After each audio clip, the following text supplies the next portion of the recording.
أعوذ بالله من الشيطان الرجيم بسم الله الرحمن الرحيم الحمد لله رب العالمين والصلاة والسلام على أشرف الأنبياء والمرسلين وعلى آله وصحبه أجمعين ونشهد أن لا إله إلا الله وحده لا شريك له ونشهد أن محمدا عبده ورسوله اللهم لا علم لنا إلا ما علمتنا إنك أنت العليم الحكيم اللهم علمنا ما ينفعنا وانفعنا بما علمتنا وزدنا علما وارزقنا فهم النبيين وحفظ المرسلين اللهم افتح علينا حكمتك وانشر علينا رحمتك يا ذا الجلال والإكرام وصلى اللهم على سيدنا محمد وعلى آله الكرام ولا حول ولا قوة إلا بالله العلي العظيم بسم الله الرحمن الرحيم السلام عليكم ورحمة الله وبركاته. We are in session 18 Alhamdulillah, and I want to start inshallah by doing a little bit of theology before we go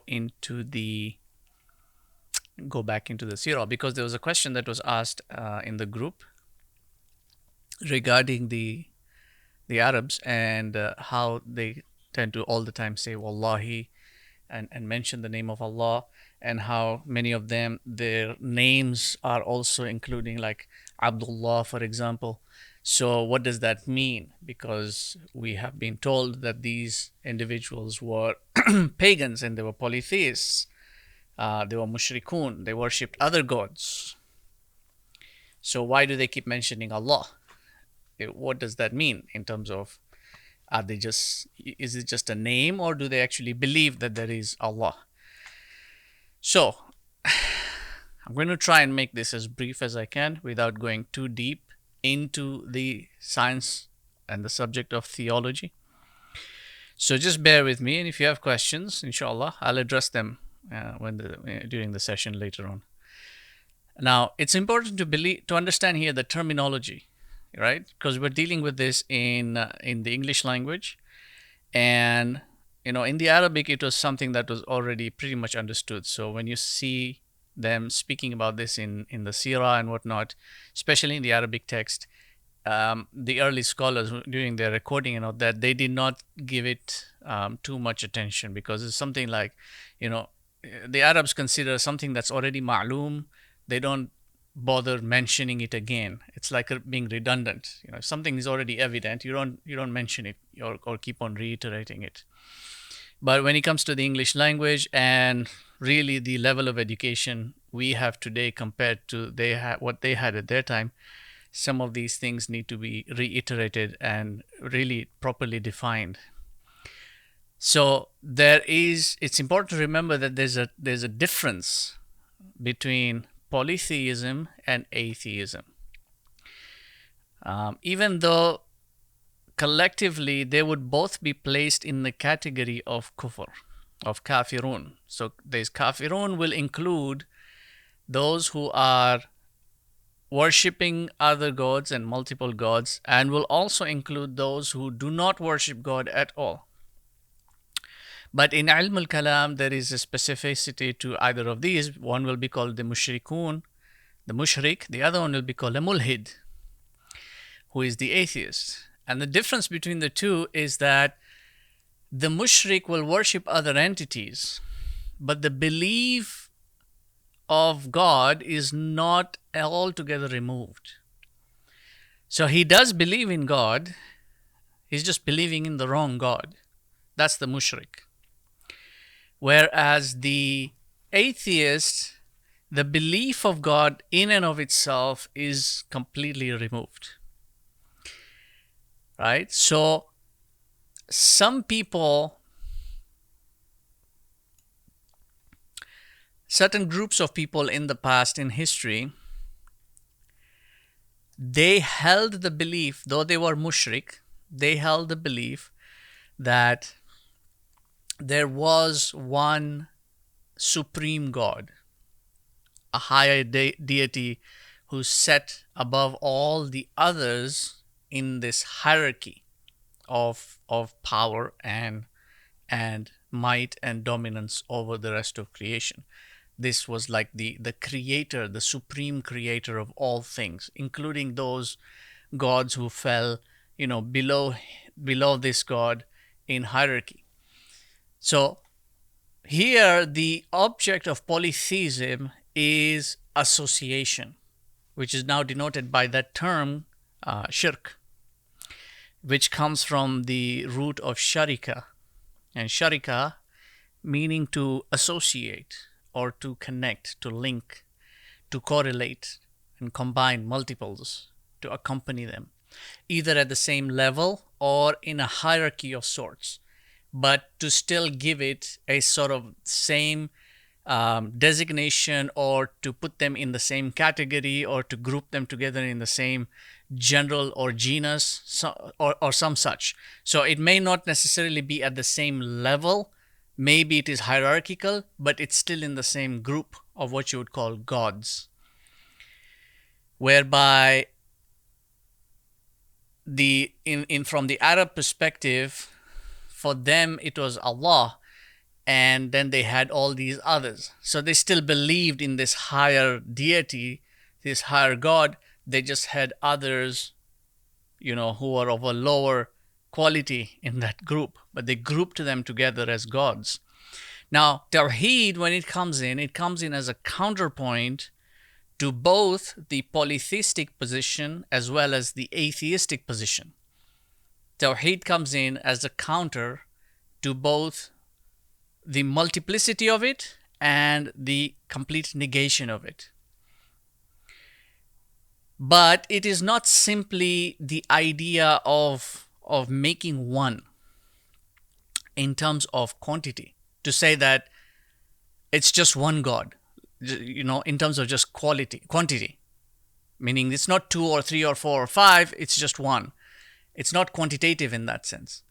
This Tawheed is really the realization of a singular and absolute unity that in and of itself is above and beyond both quantity and quality. This is a very important statement. It's my own, but it's you should write this down if you can, and just keep this in mind. Tawheed is the realization of a singular and absolute unity that in and of itself is above and beyond both quantity and quality. Because quantity and quality are proponents of this created domain. And when we speak about God, by definition, God does not belong to the created domain, because he is the creator. The creator is not part of the creation, you see. Neither does he have an extension into creation, nor is creation a component that is partitive of him. He is distinct from creation. He is the creator, and then there is creation. This is very important. This is the Islamic position. The position of Islam, this is where the distinction is made. Whereas in other denominations, you'll find some kind of variation, right? Like the Christian will say, no, okay, so God entered into creation. He sent his only son. That's the same. Is the God figure. And then they talk about personification. So this is where it now, shirk now comes into these kinds of qualifications, these distinctions here. One of them is personification and the other is multiplication. Okay? And in Surah Al-Ikhlas, that's the first thing that is negated by the first ayah in Surah Al-Ikhlas. Surah Al-Ikhlas begins, قُلْ هُوَ اللَّهُ أَحَدٌ. That statement, هُوَ اللَّهُ أَحَدٌ, that negates both personification and multiplication, i.e., he as God does not have multiple personalities that he can send out. Okay? And he is not a composition of multiple separate entities into one. The human being, you as the human being, you and I, we can split personality. We can show one face here and another face over there. We can be one profile at work, a different profile in a wedding, a different profile at home. You see, we can do that. That's a split personification. You're taking on a persona. Okay? But God does not qualify for any of those. He is not personified in any form, and he has got no multiplicity. Now, personification, you will see this most pronounced in Christianity and in Judaism also, especially among these radical factions of Judaism and the early factions of the Jews. There is something similar to that also in Hinduism, in Roman, in Greek and Nordic cultures, even in the Persian Zoroastrianism. It is the idea that God has a form. That's in a nutshell. Personification is the idea that God has a form, and then that form is sort of acknowledged through his extension, and then is thus worshipped through that extension. So because he is too mighty for our comprehension and our understanding, this is the idea. I'm telling you what the polytheistics, this is their rationale, is that he's too high and mighty, and so he sends in some aspect of his nature. It then personifies into something that we can relate with. So for the Christian mind, it is his only begotten son through whom we can relate.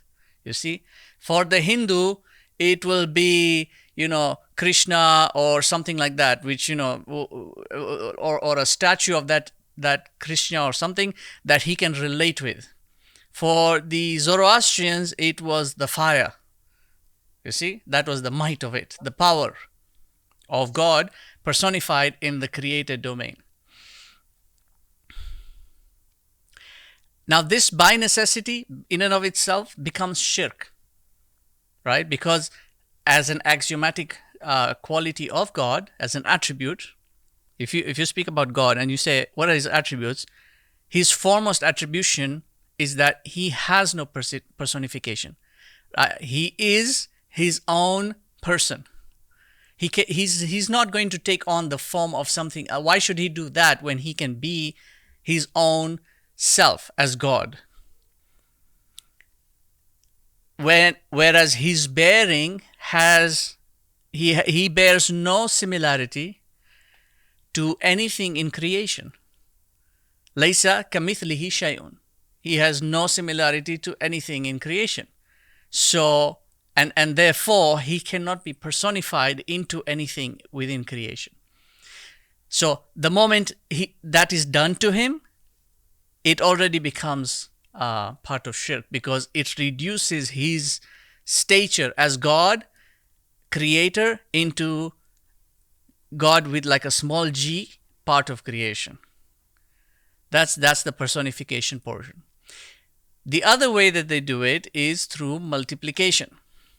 This is found now in the Arabs, and also among the Greeks, the Romans, the Nords, and then up until today, you still have the Hindu who still do this. I think they're the only ones who do it, though you might include the Buddhists in that category as well, and some of the lesser religious factions, such as in the Americas and other parts of the world. In this category, what happens is that the oneness of God is subjected to a kind of a division in terms of attributes. And then those attributes are then given form. They sort of become offshoots of that higher power. And they don't disintegrate the idea completely. They still retain that supreme being, but then each sort of personification that they give it, meaning they break it down and then they personify each attribute, each of those becomes a deity now, as if it were a kind of an approved representative of or an advocate on behalf of God for you to interact with.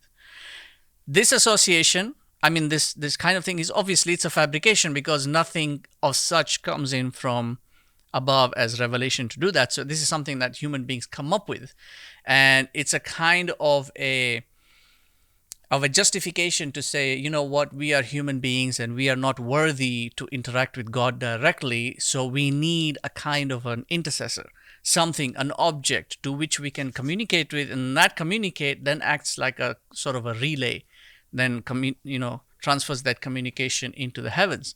So you see this, for example, with the Mesopotamians, they had the god Anu, which was a sort of an idolization of it, right?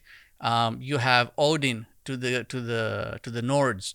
You had Zeus to the Greeks. You have Bhagwan Ram to the Hindus, plus whatever are the 3 million extensions that they have of that. You had Ahura Mazda to the Zoroastrians, the Persians.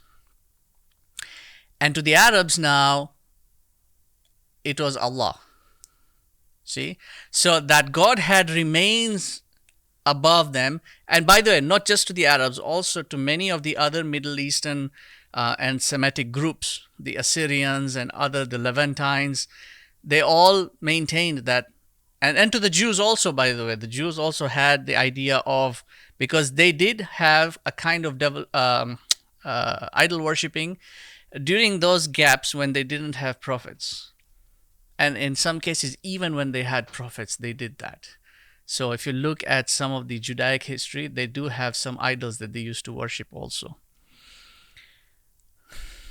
For the Arabs, they took on a more of the second type of polytheism, meaning they didn't really go for the personification aspect, they went more for the multiplication aspect. The personification is that God comes down to an earthly domain and takes on a persona with which humans can relate with. So this is where the Christian really went astray. But the Arabs, they didn't do that. They maintained the higher deity of God, of Allah, and then his attributions were what were given now personifications. And so there are these multiplications that took, okay, so you had like Hubal, who was the god of this and that, and then you have Allah, the god of that, and then you had so and so, these were all abridgments. But they retained that belief in Allah as the highest. They just did not know how to relate with that Allah as the highest. They didn't have a Sharia, and they had no, fixed creed or millah. They basically lost the millah of Ibrahim. So they didn't have anything to follow up with that. And so all they had were their own sort of priests who would tell them how to worship in front of, Allat and Al-Uzza and Hubal and all these other idols in and around the Kaaba. And these were presented as sort of intercessors and mediators.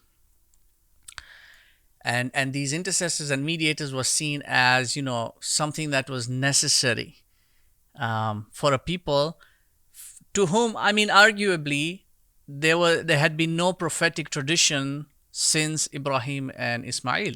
And they had nothing, in record to follow. So they basically, went astray. But it wasn't always like that. It actually started in a much more recent interim of their history. In this almost 1500 year gap between, plus 1500 year plus, I would say, no, not really 1500, 2500 year gap between Ismail alayhi salam and now up until the point whereby the Jurhum were almost thrown over, or the Jurhum were overthrown. You're looking at roughly about 500 years when now the Khuza'a came into power. So the Jurhum had really, stayed for a very long time among the Arabs. And it was their chief, Amr ibn Luhay.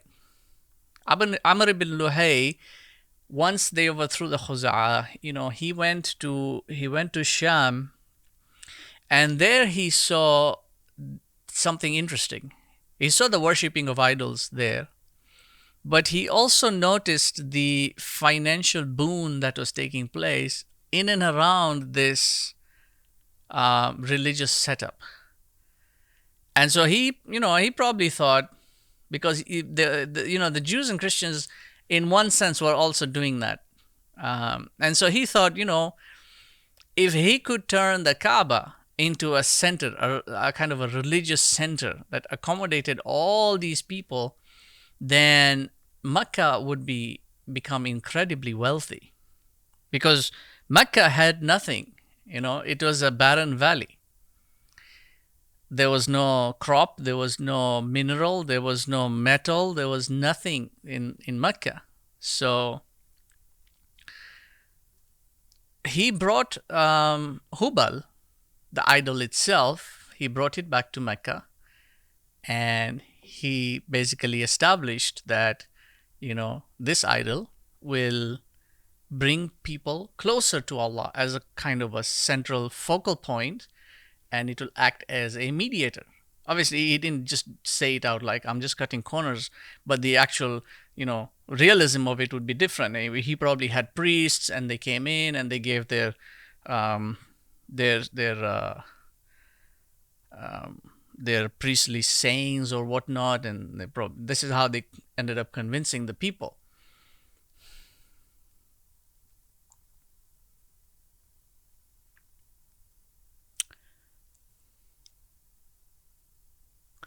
If you look in Surah Al-Zumar, I think the ayah is in Surah Al-Zumar.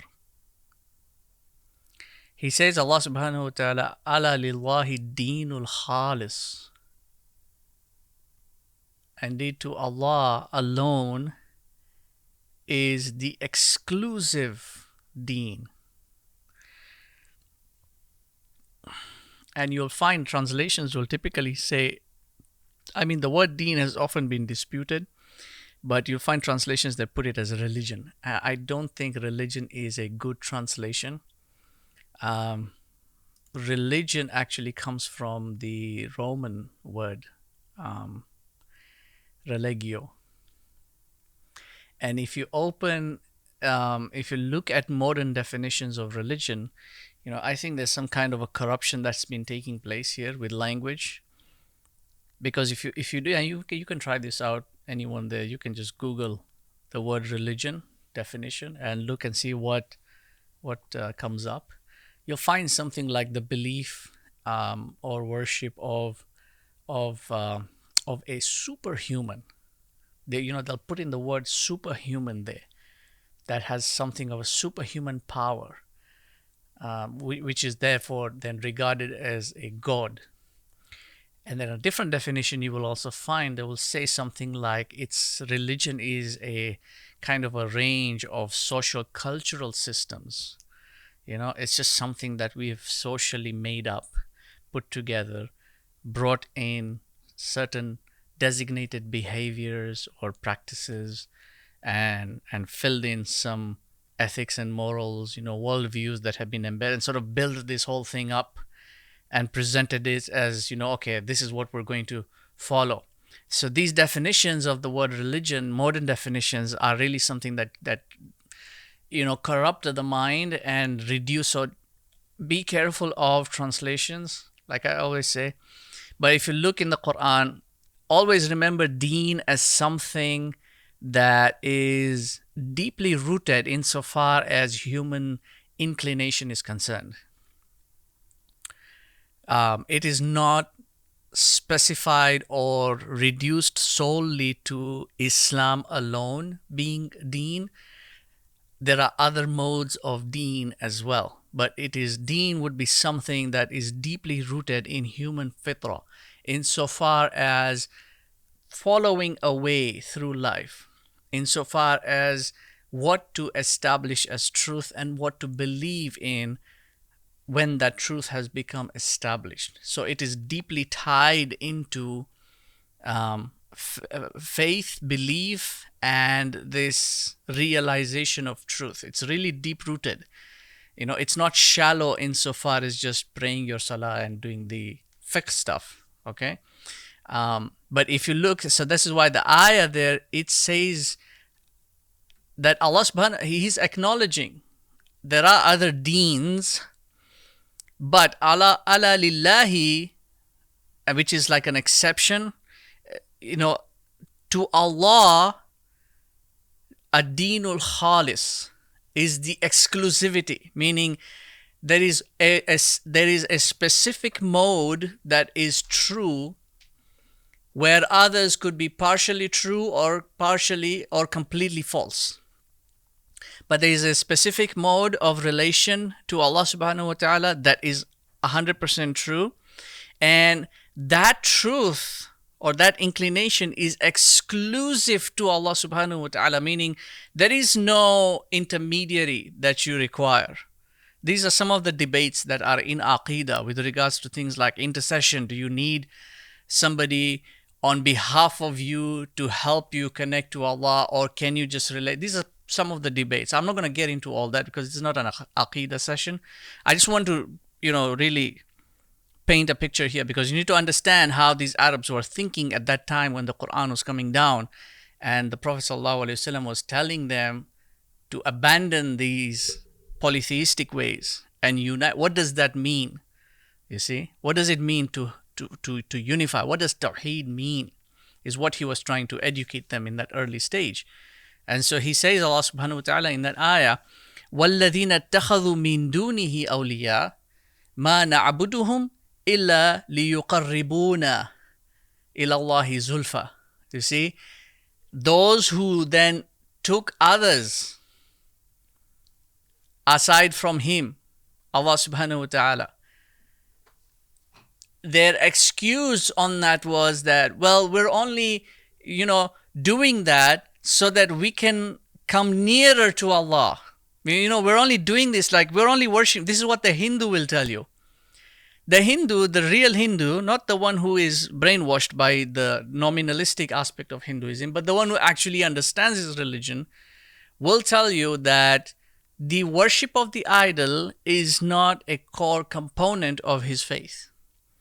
In that, what he'll tell you is that the worship of the idol is actually for the common people. It's not for the exclusive Brahman. It's just so that because these people of lesser intelligence, they can somehow connect to God himself. It's just a facilitator, something that they can focus on. And so this is what they were saying. Even this is the same argument that the Arabs had. A similar argument has been made by other denominations like the Romans, the Greeks. They all used this. We only follow this because of that. And it's just so that we can draw closer to that divine and that spiritual state, etc., etc. These are all excuses that were being presented. But they overall maintained that belief that there is a higher divine. There is a higher supreme God above all this. That is what polytheism is. And this is why you find in their statements, they keep on saying things like, Wallahi, by Allah, this happened. By Allah, they keep on mentioning Rabb al-Kaaba. They keep on saying that because they still maintain belief in God. It's just what you would say is a corrupted belief. Now, coming back to the Seerah, I want to focus on something key today, which I think is going to be very useful because it is very much relatable with the world as it is. And this is the portion whereby the Prophet ﷺ is now gaining some traction. Very little. He's not gaining that many in terms of followership, but he's disturbed the waters. And the Quraysh are very concerned. Almost every meeting they have to keep mentioning, how do we deal with this? Though he's not gaining that many followers on a daily basis, there's a lot of confusion that is being created in the belief system of these people. And some of this is also trickling into their own families. So they've seen now what's happening is that when the pilgrims come in every season, because this is what Makkah survives on. This is their key source of income now. When the pilgrims come into the city, They come with their caravans. They come with their wealth. They come with everything, you know. And so this is the time when Makkah is at its economic peak.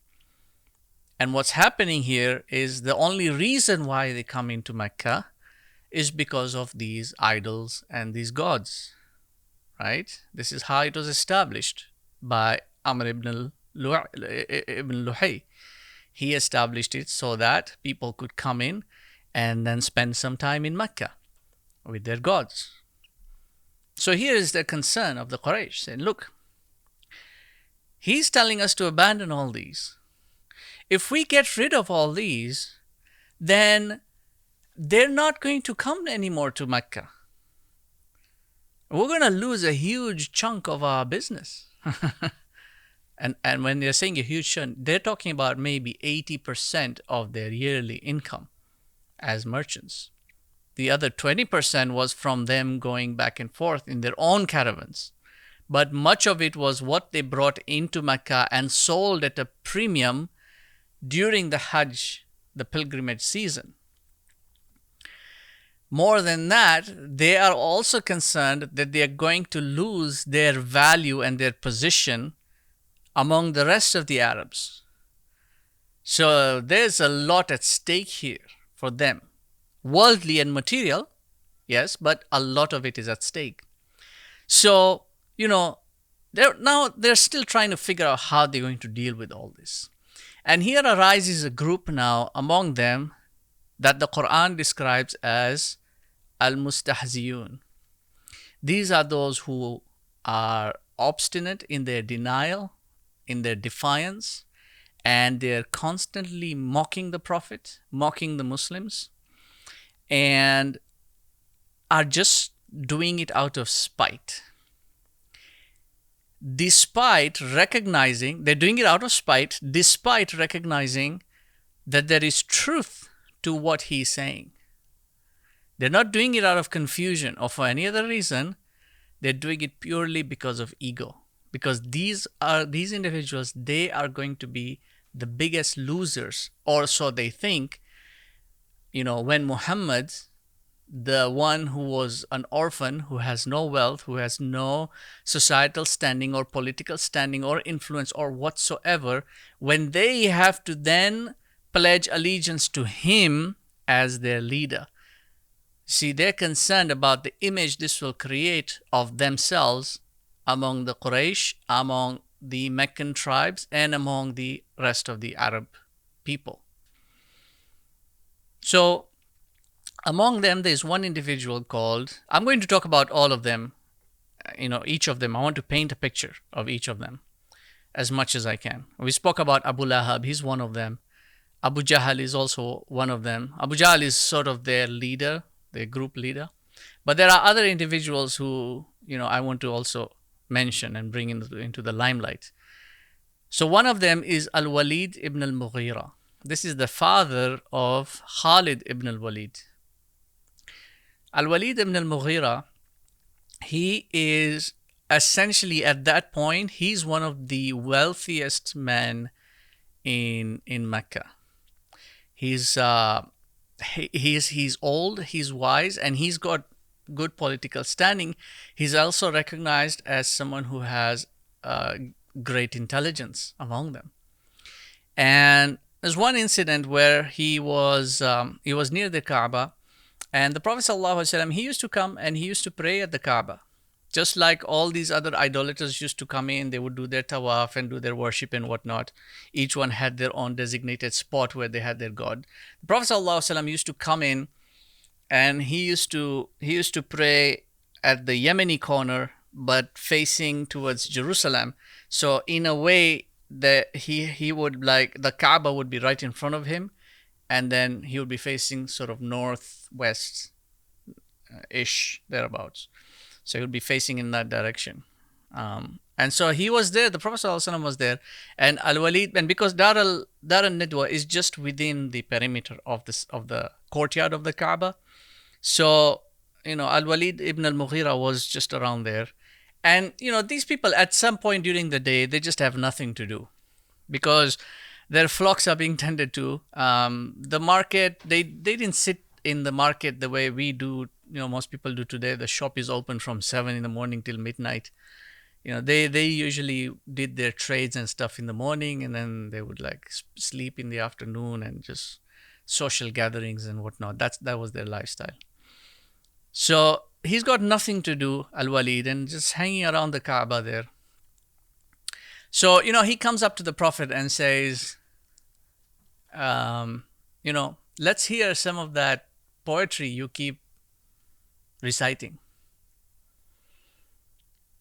And he's doing this in a sort of a provocative manner, you see, because he knows that the Prophet is not a poet. And if you're not a poet and you open your mouth to recite poetry, in that culture, you would make such a fool of yourself. Poetry would be written and codified about you doing that. And that would be like a stain on you and your bloodline for generations to come. So this is what he's trying to do. What they're trying to do is to put the Prophet in a humiliating position where he would make a fool of himself, and then they would go around and tell the Meccans, well, you see, here we go. We tried to tell you guys, but you see. So this is what he's trying to, well, let's hear some of that poetry of yours. And there's all these other people who are all gathered there and what. So the Prophet ﷺ, he turned to him and said that it's not poetry. But if you want to hear some, I'll recite some of it to you. And so he recites to him from Surah Ghafir, the first 3 ayat of Surah Ghafir. He begins, AbuBilaal Yakub, he begins, Bismillahir Rahmanir Rahim, Hamim. Now, just before I proceed reciting, Al-Walid ibn al-Mughira, by the way, these individuals, these are masters of their own language. And Al-Walid was really a master. He was recognized as someone who had mastered the Arabic language, including poetry. This is why he's also provoking the Prophet here. Now listen to this, and listen to these 3 ayat from Al-Walid's perspective. If you are an Arab and you are hearing this, I know most of you might not be able to know the meaning of it. If you can, open it up on your thing, or your computer, or whatever you're using, and just look at maybe the translation, and then following up the meaning. But really listen to the words, because you need to see this from his perspective. He begins the Prophet, Bismillahir Rahmanir Rahim, Hamim. Tanzilul Kitabi min Allahil Azizil Alim. غافر الذنب وقابل التوب شديد العقاب ذي الطول لا إله إلا هو إليه المصير. To an Arab, that is just eloquence of something, of somewhere else. It's not of this world. For an Arab who is hearing this, because there's a kind of alliteration that is taking place here that is so unique. You can't place it in poetry, and you cannot place it in prose either. And you're hearing all these E sounds that are coming into this sort of a cadence in Arabic. You have the Rahmani, you have Bismi, Lahi, Rahmani, Rahim, Hamim. Then you have Tanzilul Kitabi min Allahi al-Azizil Alim. Ghafiri al-Dhanbi wa Qabili al-Tawbi Shadidil Iqabi Dhi Tawli. And so even there you've got a kind of an idafa that's taking place. You've got Ghafiri al-Dhanbi wa Qabili al-Tawbi Shadidil Iqabi. You see that cadence? It's called it's like a triadic cadence, like a triplet. Then you have, and then it breaks it. It breaks the cadence to turn the idafa into a different kind of possessive. The tawli. And then he just stops right there and says, La ilaha illa huwa ilayhi al-masir.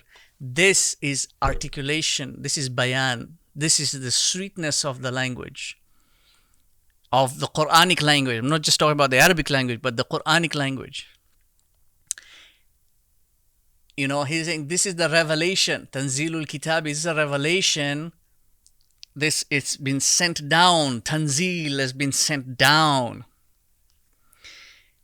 An ordinance from Allah Most High, right? Most exalted. Aziz, Al-Alim, Most High in exaltation. And who knows all of it has compiled this and he sent it down. He is the forgiver of sin, غافر الذنب, and he is the acceptor of repentance, وقابل التوب. He forgives the sin and he is the one who accepts repentance.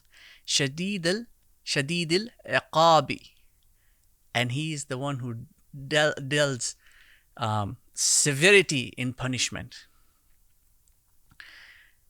ذي الطول, he is the possessor or the owner, the master of abundance. And by the way, this is Al-Walid al-Mughira, who has abundance. So he's hearing this and he knows what it's referring to. You know, La ilaha illa huwa. There is no other except him. Ilayhi al-Masir. To him is the final destination. From Al-Walid's perspective, it just startles him. It throws him off, really. And when he heard this, he said, then the Prophet, went away. And whoever was with him, he just turned to him and said, Wallahi laqad sami'tu minhu kalaman ma huwa min kalam al-ins wala min kalam al-jinn. So by Allah, I have heard a speech from him that cannot possibly be of the speech of mankind or of the speech of jinn kind. And he said on that, وَإِنَّ لَهُ لَحَلَاوَةً. It's got a sweetness to it. وَإِنَّ عَلَيْهِ لَطَلَاوَةٌ. It has a kind of a splendor to it. He couldn't even pinpoint that. It just moved him. وَإِنَّ أَعْلَاهُ لَمُثْمِرٌ. Its highest point. This is him describing it. Now, so see how articulate he himself is when he's describing it. He said, وَإِنَّهُ أَعْلَاهُ لَمُثْمِرٌ. Its highest point is like it's just bearing fruit. وَإِنَّ أَسْفَلَهُ لَمَغْدَقٌ. And its lowest point is just flowing like rivers. He's talking about the because in speech you've got these ups and downs, the kind of a rhythm that comes up and down. وَإِنَّهُ لَيَعْلَمُ وَلَا يُعْلَى عَلَيْهِ. Him, the Prophet Muhammad, he's very sound of mind. He can't see anything wrong with that just by reciting those words. He's saying there is nothing above him, like a jinn or a demon that's, sort of manipulating his thoughts or corrupting them. That speech is so pure that he himself cannot find any fault with the speech itself, the words themselves, or the one who is speaking them. This statement of his somehow made it to the Quraysh. And when they heard it, they became distressed because Al-Walid was, he's one of the strong guys. And they're now concerned that Al-Walid is going to fall into Muhammad's group. Then we're going to be crippled. So Abu Jahl, he stands up and says, I'll take care of it. Like he's going to solve this. This is a problem for them. I'm going to solve the problem. So he goes to meet with Al-Walid And he goes in and he puts on like a sad sort of demeanor, an attitude, a sullen face, and he sits down there with him. And Al Walid like asks him, what is wrong with you?" And Abu Jahl, this is why they call him Abul Hakam. He is very clever. Um, he's put on this whole act, and he's sitting with Al Walid there, and he tells Al Walid, it's like terrible news. Everyone in Dar al Nidwa is decided that they are going to collect money for you. And so Al Walid is, for me, why? I don't need their money. And he tells him, to help you out in your old age, kind of like a retirement fund. um, and he tells him that we heard that you have been frequenting the house of Muhammad and the house of the son of Abu Kabsha, who is Abu Bakr. Abu Bakr's father was called Abu Kabsha. This is what we heard. We heard that you've been going to their houses so that they can feed you. So we figured you're in very dire needs now. And this statement, this is how Shaitan talks, by the way. It really pricked his ego, Al-Walid. It made him angry. Because he's proud of who he is, Al-Walid, of his wealth and his status in Mecca. So he immediately denounced what he had heard from the Prophet. Because initially when he heard that, he acknowledged it as a true recitation. And when now his ego was called to question, he just rejected it completely. Now that is a kind of kufr whereby you've heard the truth, you've understood the truth, and then you still deny it. That has got consequences. It's different from a kind of kufr which comes from ignorance, whereby you didn't understand the truth, right? That's a little different. It's still kufr, but this has got greater consequences. And the Qur'an will respond to this statement of his. Because what happens now as they are gathering together in Darun Nadwa, at one point, now it's been maybe about a year or so since the Prophet ﷺ, he made his open declaration, probably 2 years. And so they're all gathered there, and Al-Walid now addresses the Quraysh among their weekly meetings or whatever, and he tells them, you haven't thought about something. He tells them, Ya ma'ashara Quraysh, innahu qad hadara hadha al-mawsam. You haven't thought about what's going on. The season is upon you. The season of Hajj is coming. Wa innahu wufud al-Arabi sataqdamu alaykum fihi. And the Arabs, when they come, they're going to come to you, and they're going to ask you, وَقَدْ سَمِعُوا بِأَمْرِ صَاحِبِكُمْ هَذَا. They're going to ask you about this companion of yours, the one who is spreading his message. He's referring to the Prophet. So he tells them, فَأَجْمِعُوا فِيهِ رَأْيًا وَاحِدًا. You better get together on a common, get your story straight. وَلَا تَخْتَلِفُوا فَيُكَذِّبَ بَعْضُكُمْ بَعْضًا. Don't disagree, don't conflict each other. وَيَرُدَّ قَوْلُكُمْ بَعْضُهُ بَعْضًا. That you end up contradicting each other, because you're going to make fools of yourself.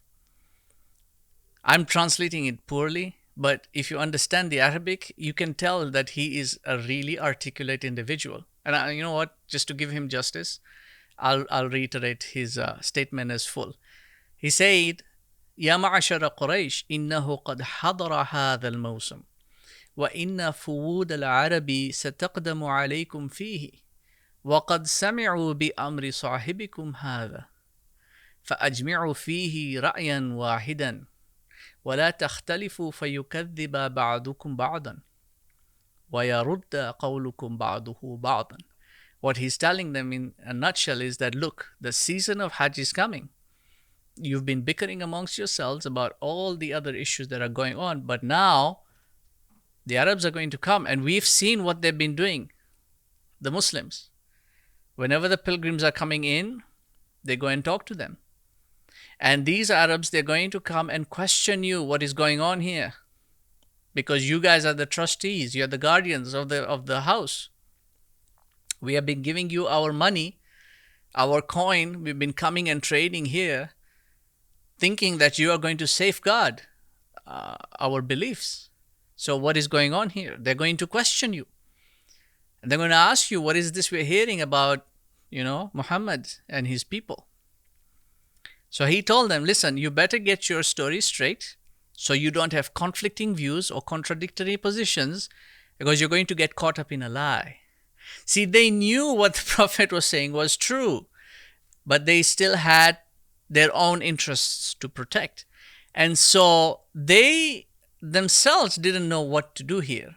So they asked him, they said to him, فَأَنْتَ يَا أَبَا عَبْدِ الشَّمْسِ, you tell us, father of Abd Shams, his son, who is still Al-Walid, one of his sons was called Abd Shams. You tell us, فَقُلْ وَأَقِمْ لَنَا رَأْيًا نَقُولُ بِهِ. You tell us what your view is, and what we should say about him. He counters them and says, بَلْ أَنْتُمْ فَقُولُوا وَأَسْمَعُوا. Rather, you guys tell me what you're thinking, and I will listen, and then I will give you my view. So they say, okay, نَقُولُ كَاهِنٌ. We will say that he is a kahin, he is a soothsayer. Now, soothsayer actually in the Old English means truth-sayer. Sooth is sort of the Old English variation of the modern word truth. So a soothsayer was thought to be a truth-sayer, as in somebody who could see into the unseen or tell you something about yourself that you have hidden, and then they can speak the truth of it. And so a soothsayer was typically more closely related to a prophet, because a prophet would speak truths that the common people, the rest of the people, did not have access to. Right? So this is the first option that they went to, the closest in relation. They said, we'll say he's a soothsayer. It's simple. And then he thinks about it. He thinks about it and he says, La wallah, that will not work. Ma huwa bikahin. He's not a soothsayer. Laqad ra'ayna al-kuhan. We have seen the soothsayers. فما هو بزمزمة الكاهن ولا سجعه. He doesn't have the zamzama, the rumblings, the mumblings. They talk in the they'll be muttering to themselves, and then they'll throw their bones or something like that and mutter to themselves. Right? He doesn't have that. And by the way, just on a side note here, the word zamzama is called ism al-sawt. It's like a noun that is named after the sound that it makes, and some of the opinions hold that it's the one of the names from which the well of Zamzam is named after that, because of the mumbling sound that the water makes, when the water would make when it came out of the well. In some literary works, you will find the phrase the murmur of water. The murmuring of water is used to describe like a stream that's flowing, a bubbling stream. It's got a soft sort of bubbling, that kind of a murmuring. That's Zamzama. So he's telling them, Al-Walid, فَمَا هُوَ بِزَمْزَمَةِ الْكَاهِنِ. He doesn't have the mumbling of a kahin, of a soothsayer. وَلَا سَجْعِهِ. And he doesn't have saj'a. Now, saj'a is very interesting. I'm going to take a little bit of time here to just explain what is saj'a.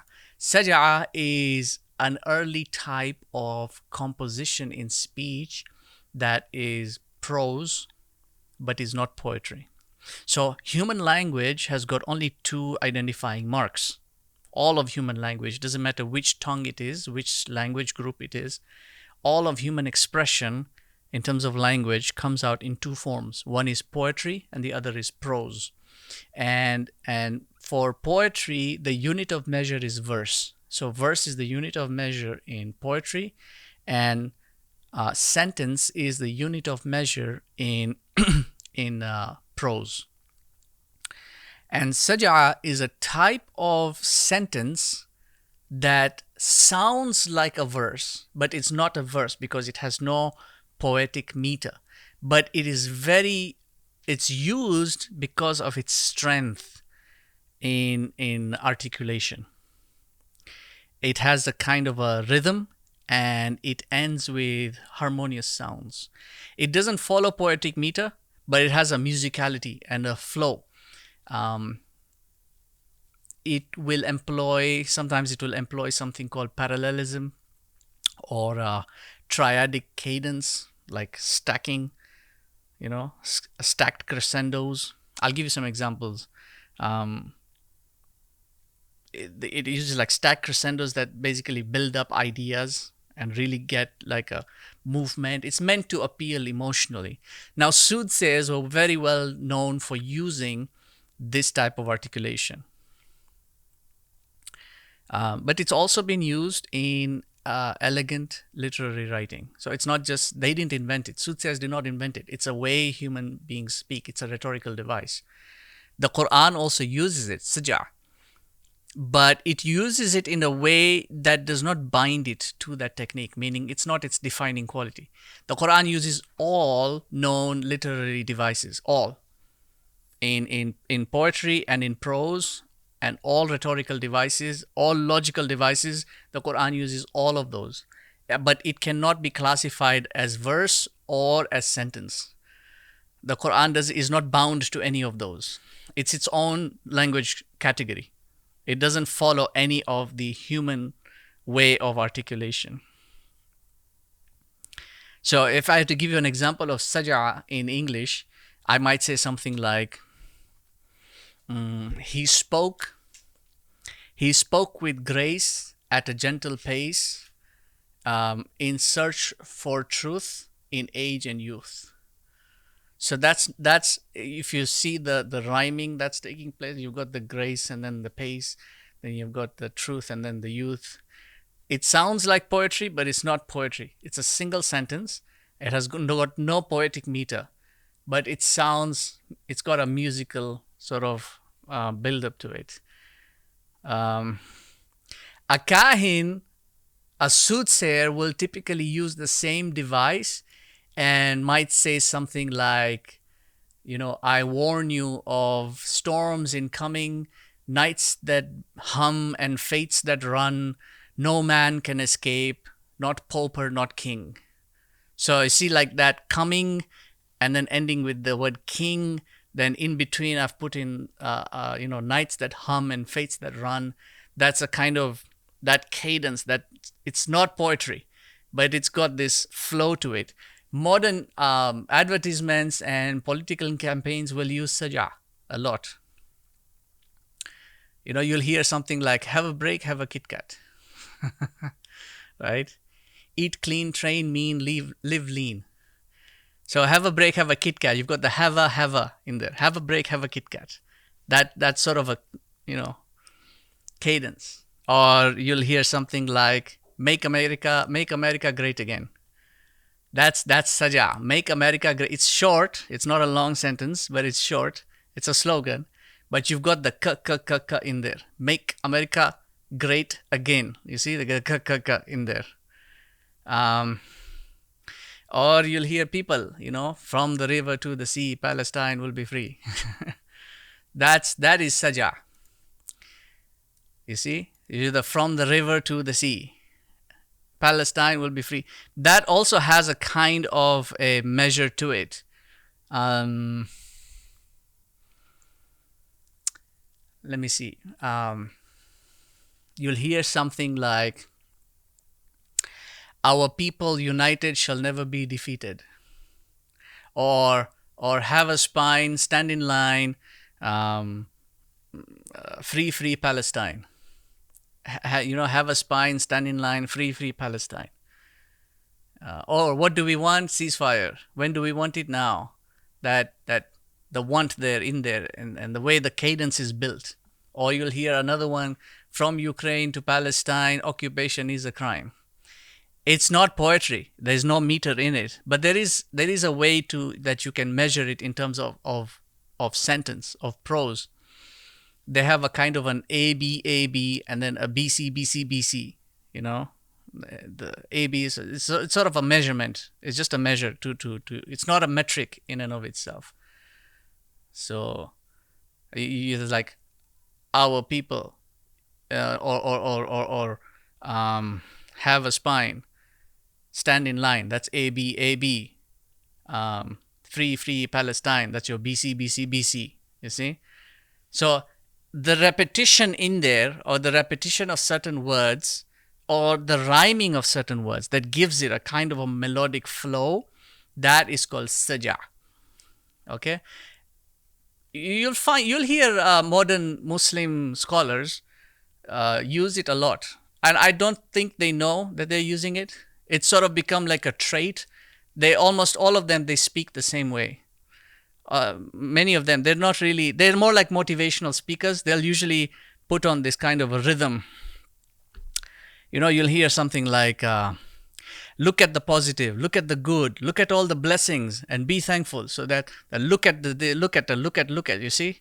Or you'll hear something like, Iman is not just on the tongue, it's not just on the heart, it's not just in the mind, it has to be in the action, you see? That it's kind of a rhythm, a sort of a scaffolding, not a scaffolding, more like it's a stacking crescendo that builds up to an idea that you want to really get it out there and move people emotionally. You see, something like develop your link with Allah, your connection with Allah, your friendship with Allah, praise Allah, remember Allah as you stand, as you sit, as you sleep. Read your du'as, read your supplications, read your adhkar. You see, that's that building, that stacking, that's a triadic stacking. Many of them will speak like this. Many of the modern, you can try this out and take a look. I don't think they realize that they're doing this, because many of them don't actually study proper rhetoric and oration. But anyway, that's what saja is. Now, this is what he's identifying. Al-Walid is identifying here about the Prophet's speech. And by the way, the Prophet's speech is not his own speech only. It's also a revelation about the Qur'an. And he's looking at it, and they're saying, well, let's just call him a soothsayer. And then he's telling them, I don't think so.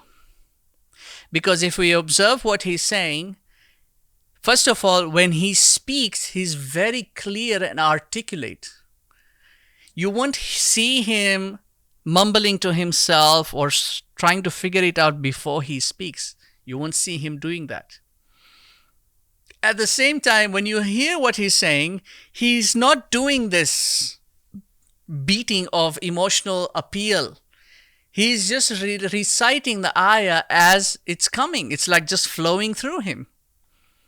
Unlike when you see many of these motivational Muslim scholars, celebrities that come in, Mufti this one, Doctor the other one, Sheikh so-and-so, Ustad the other one, etc., when they're speaking, it's like they really are struggling to put their point across, or they don't actually have a solid argument, or they don't actually understand in full the subject or the topic that they're discussing.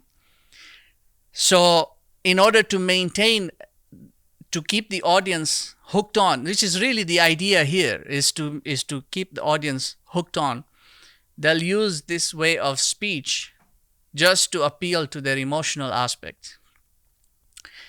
And it will move the listeners, the audience emotionally. They will love Sheikh so-and-so, how he speaks. I like how he talks. That's what you'll hear mostly.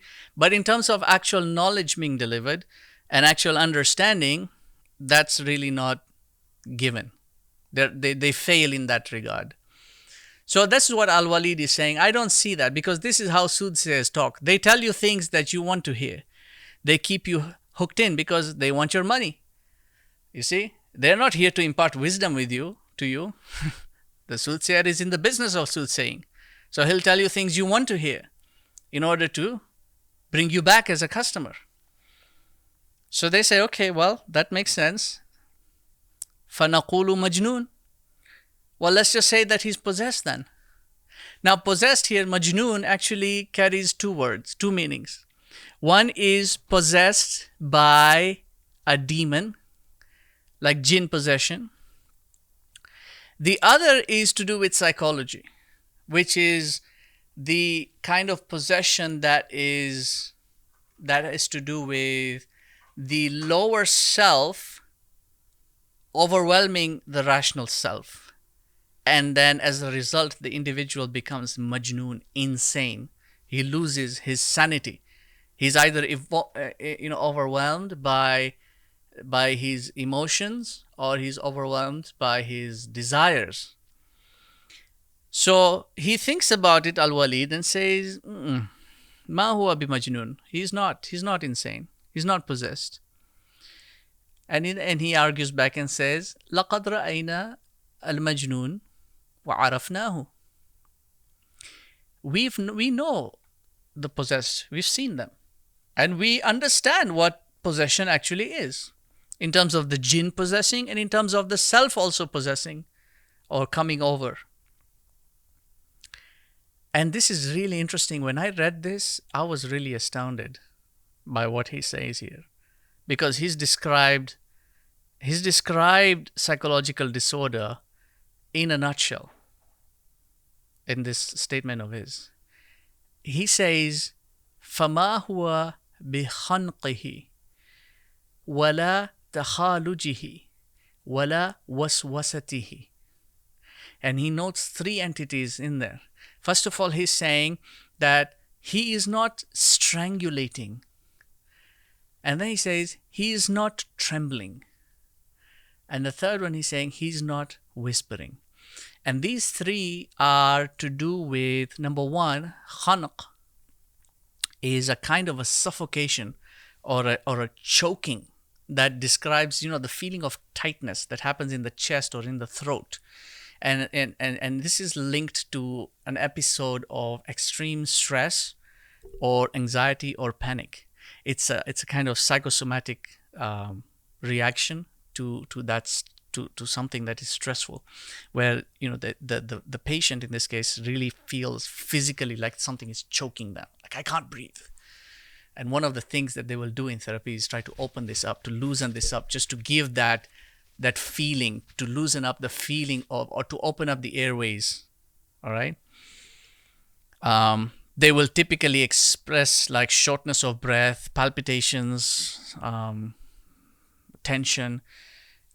It would result in something. It would result in panic attacks and can even result in severe anxiety, whereby that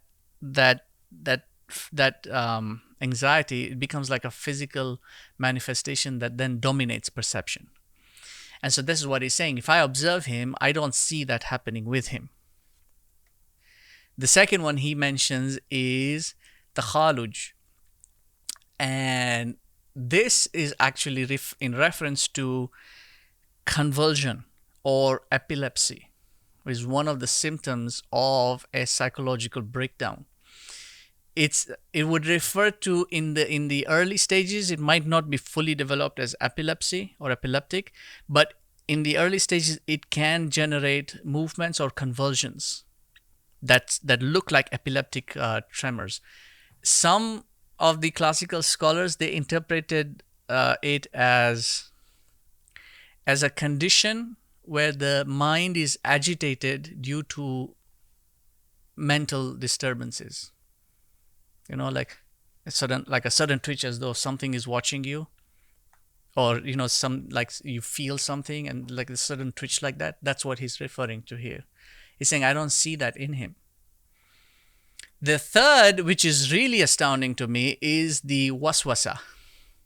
Now, waswasa, if you look from the from the spiritual perspective, we're usually, you will see the waswasa as translated as demonic whispering or shaitan's whispering. But waswasa is actually a technical term in psychology.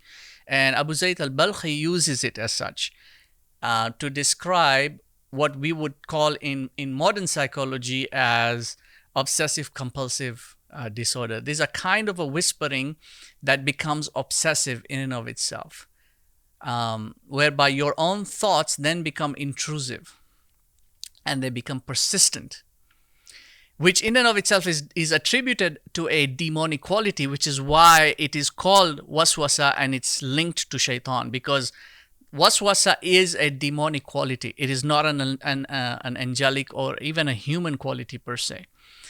So it's not necessarily insanity. It's more of a mental harassment from repetitive thoughts that are seeking dominance, right? This is what obsessive compulsive disorder is in modern psychology, the obsessive and compulsive thoughts. So he's highlighting these three, which is really astounding, that because, you know, the fact that it is recognized that early on is just is truly amazing.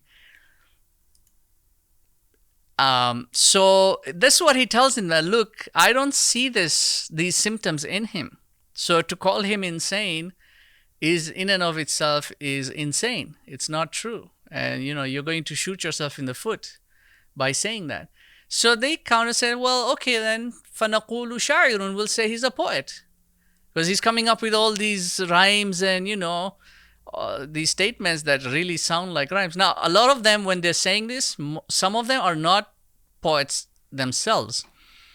But those who are poets, they would easily identify and say, this is not poetry. And Al-Walid is one of those. He's an accomplished poet. So he says, مَا هُوَ بِشَاعِرٍ. He's not a poet. لَقَدْ عَرَفْنَا الشِّعْرِ. We know poetry. This is the mark of our language. كُلُّهَا. We know poetry in its entirety. كُلُّهُ rather, because of the, yeah. So it's كُلُّهُ. We know poetry, we know its entirety. زَجَرَهُ رَجَزَهُ, because rajaz is basically rhyme. We know its rhyme. وَهَزَجَهُ. Hazaj is meter. So we know its rhyme, we know its meter. وَقَرِيضَهُ. We know its verse. وَمَقْبُوضَهُ. We know its contraction, appeal, and then وَمَبْسُوطَهُ. We know its expansive appeal, because poetry does that. It's designed in such a way, sometimes it will instill a kind of a contraction in the listener. And then sometimes it will instill a kind of an expansion in the listener. So some poetry will make you sad. And then some poetry will make you really happy. You see? So we know how it works. We know how to do all these things in poetry. فَمَا هُوَ بِالشِّعْرِ. What he's saying is not poetry. It just doesn't fit any of these things. So you say, well, فَنَقُولُ سَاحِرٌ. What else is there? We'll say he's a sorcerer. He thinks about it. ما هو بساحر. He's not a sorcerer. لقد رأينا السحار وسحرهم. We know the sorcerers. We know how they do their magic. فما هو بنفثهم ولا عقدهم. He has no. So nafatha and aqada, these are the two sort of identify as the two main ways in which sorcery is done. So nafatha is the blowing, and then aqada is the tying. So, Surah Al-Falaq. قُلْ أَعُوذُ بِرَبِّ الْفَلَقِ مِنْ شَرِّ مَا خَلَقَ وَمِنْ شَرِّ غَاسِقٍ إِذَا وَقَبَ وَمِنْ شَرِّ النَّفَّاثَاتِ فِي الْعُقَدِ. Right? The nafatha is the blowing. فِي الْعُقَدِ, in the knots. Now, nafatha and aqada are the twisted and corrupted versions of poetry and prose. So poetry and prose, which is part of natural human expression, Nafatha and aqada is the twisted version of those two. So nafatha is actually incantation, the blowing of an incantation, and aqada is what you would call spell binding, or the binding of spells. Nafatha is the incantation, is a twisted form of poetry, and spell work is a twisted form. So really, sorcery is in a way, a twisted and corrupted form of human expression. It's meant to do corruption. It's meant to cause a disruption, a harm by the use of language, because it's language that affects the internal state. Good language will induce a good state, and bad language, corrupted language, vile language, vulgar language, all of these will induce a bad state. And then you've got the really wicked and vile language, which will put you in a completely, destroyed state. So he tells them, no, look, he's not doing any of these. We know what sorcery is. We can listen to what he's saying. There's nothing corruptive about what he's saying. Because, they didn't do this. Sorcerers typically used to do this, to write. That was the spell binding. They used to bind the spell. So they used to write that. Aqada, they would write that the corrupted forms of language in different forms. Then they would bind it. And then they would blow on it with incantations, like poetry that was designed to invoke demons to come in, and then to sort of put them together, to bind the spell to that demon to carry out the task, etc., etc. So he's telling them that this is not, I don't see him doing that. So we can't call him a sahir. So they say, well, now what else is there? فَمَا نَقُولُ Ya Aba Abd Shams. What else? What do we say now? So he thinks about it, and there's a reason why I'm going through this in real detail. But we're almost done, inshallah. Give me a few more minutes. He says, Wallahi, he's really thinking about it. Inna liqawlihi lahalawatan. He's repeating what he said before, when he heard the recitation from Surah Ghafir. Inna liqawlihi lahalawatan. His speech is sweet. What he's saying has sweetness. Wa inna aslahu la'adqun. The origin of that speech is like a cluster of dates. Wa inna far'ahu lajunatun. Its branches are fruitful. This is a remarkable thing for him to say. Because one of the identifying markers of the Qur'an is that it's not just in its initial articulation has a sweetness. When you trace the meanings, the source itself has a kind of spiritual resonance within you. In addition to that, when you look at every ayah, it has branches. It now connects you to other aspects. It gives you concepts. It gives you a sort of a map that you can actually now bridge into other directions. This is what he's saying. That its branches, when he's reciting an ayah, its branches are fruitful, meaning they take you to something else of realization, something else that gives you another kind of sweetness. And then that takes you somewhere else, and then that takes you somewhere else, and it just expands you. So he's saying, we can't call this sihr. It's not possible. This is what he tells them is, وَمَا أَنْتُمْ بِقَائِلِينَ وَمَا أَنْتُمْ بِقَائِلِينَ مِنْ هَذَا شَيْئًا إِلَّا عُرِفَ أَنَّهُ بَاطِلٌ. There is nothing you can say about this that would be truthful. It would immediately be known to be false. Anyone who hears this, if they really give it even a moment's thought, they will immediately know that what you're telling them is false. So you have to be careful here is what he's telling them, that look, you don't want to get caught up in a lie.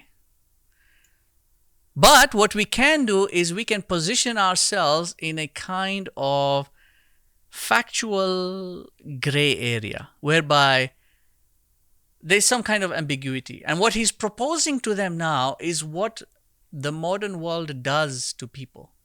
This is why I'm spending so much time on this.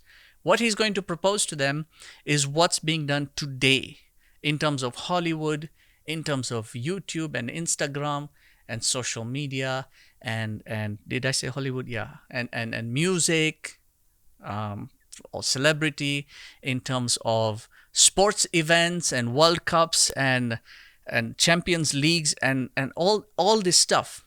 This is what he's proposing to them. He's telling them,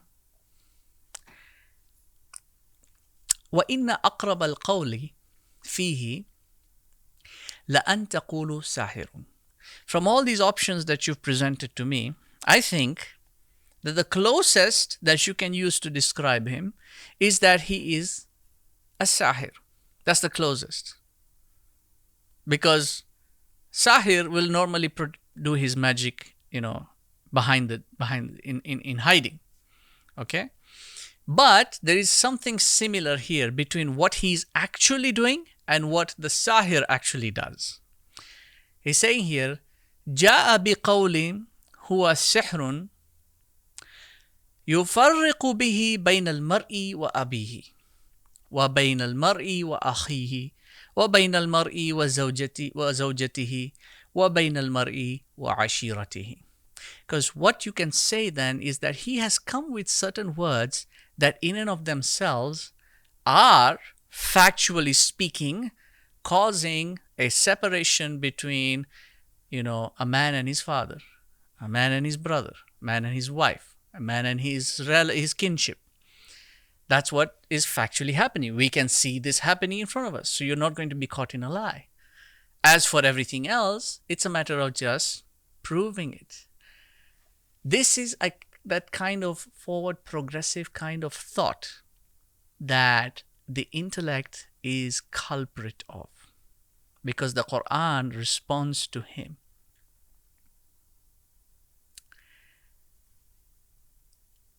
In Surah Muddathir, I think it starts from ayah number 10. Allah subhanahu wa ta'ala says, ذَرْنِي وَمَنْ خَلَقْتُ وَحِيدًا. Leave me to deal with the one whom I created I created in solitude, alone. He had nothing. I created him. He had nothing. No wealth, no children, no status, not even a name. He had nothing. I created him. Let me deal with him. It's referring to him, Al-Walid, Al-Mughira. وَجَعَلْتُ لَهُ مَالًا مَمْدُودًا.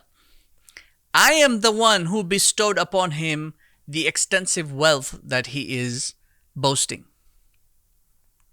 وَبَنِينَ شُهُودًا. And the children whom he is proud of. And definitely, these were children to be proud of. You've got Khalid ibn al-Walid. These were children to be proud of. وَمَهَدْتُ لَهُ تَمْهِيدًا. And I spread out everything for him in his life. I'm the one who gave him the ease. ثُمَّ يَطْمَعُ أَنْ أَزِيدَ. Then on top of that, he desires that I should add more for him. Regardless of when I sent guidance to him, he heard it and he understood and he accepted it as true, and then he turns around and he mocks it. This is one thing that the Qur'an does not tolerate. Allah subhanahu wa ta'ala does not tolerate mocking. Whether it's them mocking Muslims, mocking the Qur'an, or it's even we who are mocking them. Even it goes both ways. Allah subhanahu wa ta'ala does not like mocking, does not like this kind of a joking, to make fun of other peoples and their religions and their ways, even their gods, however many they might be. Kalla. It's not going to happen. No. Innahu kana li'ayatina anida. He has been obstinate towards our ayat when we sent down to him. He heard it, and he now becomes obstinate towards it. سَأُرْهِقُهُ صَعُودًا. I will cover him with a terrible, terrible torment, a terrible punishment. Why? Because after that, إِنَّهُ فَكَّرَ وَقَدَّرَ. He's sitting there and he's thinking and he's deliberating, how should I bring this man down? He's the one who proposed the idea. Remember, they were seated, all of them. He's the one who brought up the idea that we need to do something here. And then now they're doing all this discussion and he's deliberating, he's thinking it. فَقُتِلَ كَيْفَ قَدَّرَ. See how he's destroying himself. By the way, he's deliberating, this forward progressive thinking that he's doing. ثُمَّ قُتِلَ كَيْفَ. Let him just be destroyed for his deliberations. He wants to do it deliberately. But he was seated there. ثُمَّ نَظَرَ. He was considering it. ثُمَّ عَبَسَ وَبَصَرَ. Every idea they were giving him, he was frowning. He was scowling. That will not work. ثُمَّ أَدْبَرَ وَاسْتَكْبَرَ. Then he thought about it and he saw it, and each point that he is giving his argument, he's saying, no, he's not a sahir. He's not a kahin. He's not. Look at what he's saying. He is actually acknowledging the truth of what the Prophet is bringing. But adbara wastakbara. Similar to what Iblis was doing, he turned his back and he was arrogant about it. And then he says, in the conclusion of it all, فَقَالَ إِنَّ هَذَا إِلَّا سِحْرٌ يُؤْثَرٌ. Well, you know what? Let's just say that this is a sihr. What he's saying is a sihr that is affecting everything. It's affecting, if you come into contact with it, if you hear these words, they will affect you. Because see what it's doing. It's separating man from his wife. It's causing separation. Father and son are arguing and breaking the family apart. Brother is turning on brother because of what. See what he's doing? This is sihr. You see? So you have to be careful. In هذا إلا قول البشر. By the way, it is not divine. There's nothing that he's saying is divine. It is just from his own speech. He's making it up. Allah subhanahu wa ta'ala says to that, سَأُصْلِيهِ سَقَرْ. I am going to drive him into the saqar, the fire. These verses, these ayats, they were all revealed because of him, because of what he said, Al-Walid ibn al-Mughira. And it doesn't stop there. You see, it's going to continue. He's going to do more even on that. You see, but he's given his advice to the Quraysh, and so the Quraysh now said, okay, let's do it. So they set out because, I mean, they've admitted now in this case that Muhammad is not a sorcerer. But his speech is as a consequence. They're looking at the yu'thar. You see, they're looking at the athar of it, not the source of it. They're saying, let's divert now. Let's draw out their focus. Let's draw it away from the source. And let's turn their attention towards the effects. Let's bring them to cause and effect. So that here we can work with technicalities. We can manipulate facts in this political, subjective domain. You see? So it doesn't become a fault on us either. And so this is what they did. They sent out all their youth, their young people, the Quraysh and the young people. They sent them out. Go all around the city. Mostly towards the entryways into Makkah. And so they lingered around the roads and they started intercepting the people before they came into Makkah to warn them about Muhammad. Be careful. You know, he's saying like this and like this. This is witchcraft. If it touches your ears, you're going to be in big trouble. Be careful. You don't get affected by these words. This in modern psychology is called the inoculation theory. And it's a theory that posits that a weak counter-argument can generate resistance slowly, you see, within the listener, so that by the time he reaches the strong argument itself, he's already developed a kind of an immunity against it. So in terms of vaccination or inoculation, right, in the traditional sense, they would give you a small, very small dosage of the actual illness that's been slightly manipulated so as not to have many harmful effects on you, but just enough to trigger your immune system so that you develop an immunity against the actual illness itself when you encounter it. That's why it's called the inoculation theory. But this is in terms of ideology. And this is what they're doing here, is that they're sending these people out. It's a weak argument. They know it. They know it's a weak argument. But what they're doing is they're meeting those people head on before they come into Mecca and tell them that, listen, be careful. They're priming their minds already. For a people who are, in and of themselves, by their very nature and culture, are already superstitious people. And they are very much aware of witchcraft. And they are very much afraid of it. And so they're already coming in and they're cautious. Every time they see the Prophet or anybody, any of his followers, they just turn around and walk the other way. They just turn and walk the other way. And this is what we call the inoculation theory. Do some research on that. It's very interesting. It's a modern concept. And I mean, if you observe its effects in our culture today, you will see it. You will definitely see it, because these are the techniques that they started implementing. I think we've gone way overboard on time. So maybe I'll stop here and continue next week. There's actually a lot more I wanted to say on this particular concept. A couple of other things that they tried. And I also wanted to show you some examples among individuals whereby their attempts, the Quraysh's attempts to use this technique, this propaganda machine, actually failed. So, you know what, we'll stop here and we'll carry on next week, inshallah, from this point. I'll be able to expand a little bit more and go into some more detail on that. So let's take a quick break. I'm going to go and pray Maghrib and see everyone in a short while, inshallah. Jazakumullah khairan. Alhamdulillah Rabbil Alameen.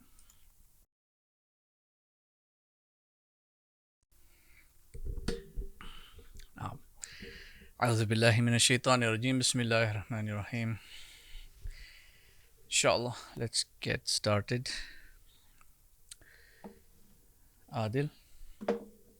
Yes, sir. Bismillah. Wa alaikum salam. Yes, I can hear you. Wa alaikum salam wa rahmatullah. Thank you very much for today's topic, because I've been battling with this for something that I'm busy writing on. So in terms of modern ambiguity inoculation theory, we're looking at that in terms of neoliberalism and neo-paganism. These are two things that now as a tool of power in order to blur the moral lines and sort of weaken our resistance. I'm talking in terms of Islam. Sort of blurring truth, as we can see, is what they're offering, right? It's an ethical fog and emotional overload, language inflation, all the things that you mentioned about Hollywood. And it brings about what we say, moral paralysis, political numbness, spiritual drift, and maybe intellectual dependency. Now, these are the things that youth are suffering with. So, where do we start now? They are so smart that, like, as if Shaitan is repeating the same tools that he did with the Quraysh, is happening today. Now, what is our approach? We don't have Khalid bin Walid's father here to be able to help us to understand those concepts. But what is this now? How do we address this? I mean, the scholars are not talking about these things, and I'm like someone who's talking maybe some out of the clouds. You know, inshallah, there was actually a lot more I wanted to say on this. Because as far as like today's session goes, you know, his father, Al-Walid, he just introduced it, right? But there's the actual implementation of it in terms of the way they actually implemented this strategy that he proposed to them. And that's where I think the more the expansiveness of it is going to take place, because there are certain techniques that are applied that are essentially the same techniques as that are being applied today. And and what it is in a nutshell is building. It's not weakening the resistance. It's actually building resistance against the truth. That's what this technique is used for. It's not meant to convert you. It's meant to make you look at the truth and double guess or question it.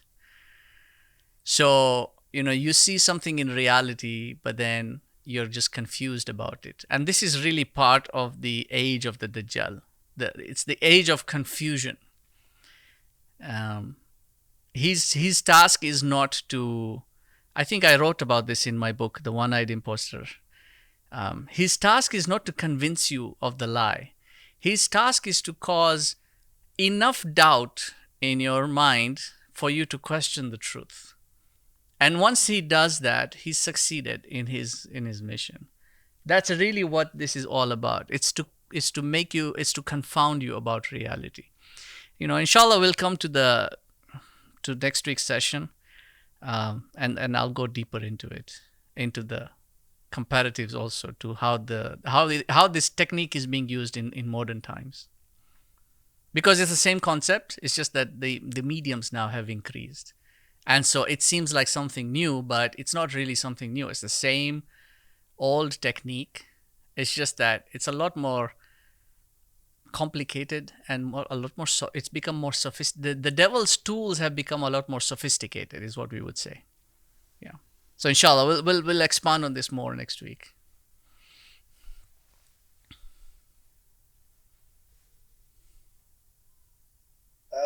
Can I just add there? Mm-hmm. Because what I've really understood from this is that beneath the slogans, right, is why he's trying to explain to us when we buy in that the market becomes the God, right? That the desire becomes doctrine and the morality becomes optional. Yeah. So that's the modern empire, right? Right. So he's not, like you said, he's not denying anything. He's just elevating us. So by questioning, because our truth is not structured. I mean, the fundamentals is weak. So again, the Tawhidic importance is like you started at the beginning, religion. Ours is not a religion, it's a worldview.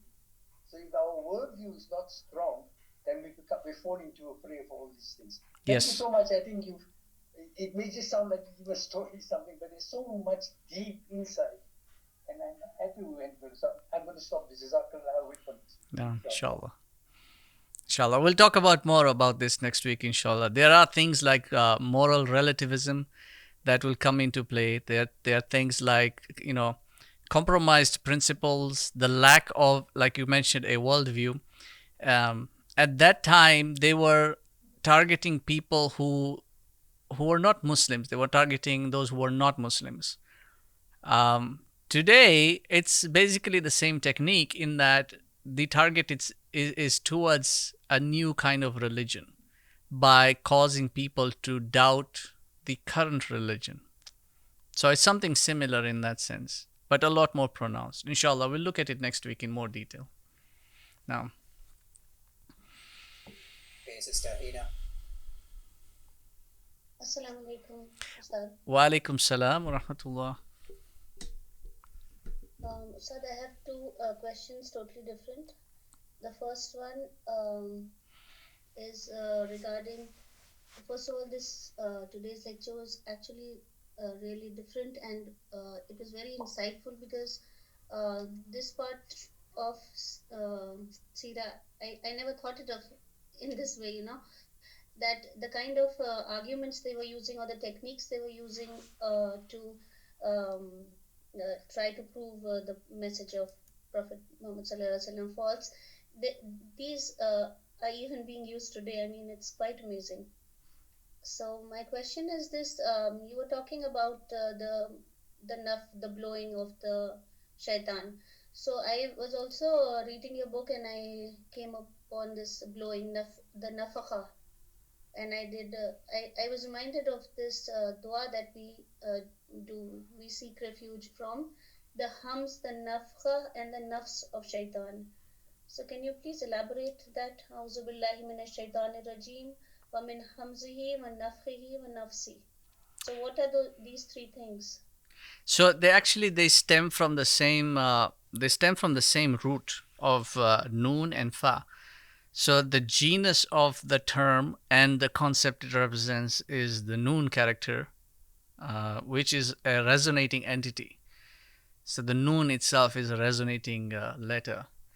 And then the fa there is to do with a resonating entity that has got a breath, and breath is measured, right? So there's an ebb and flow, a breathe in and out, a sort of expansion, contraction, a breathing entity. So what it's referring to in this category of the concept of nafa is an entity that is alive.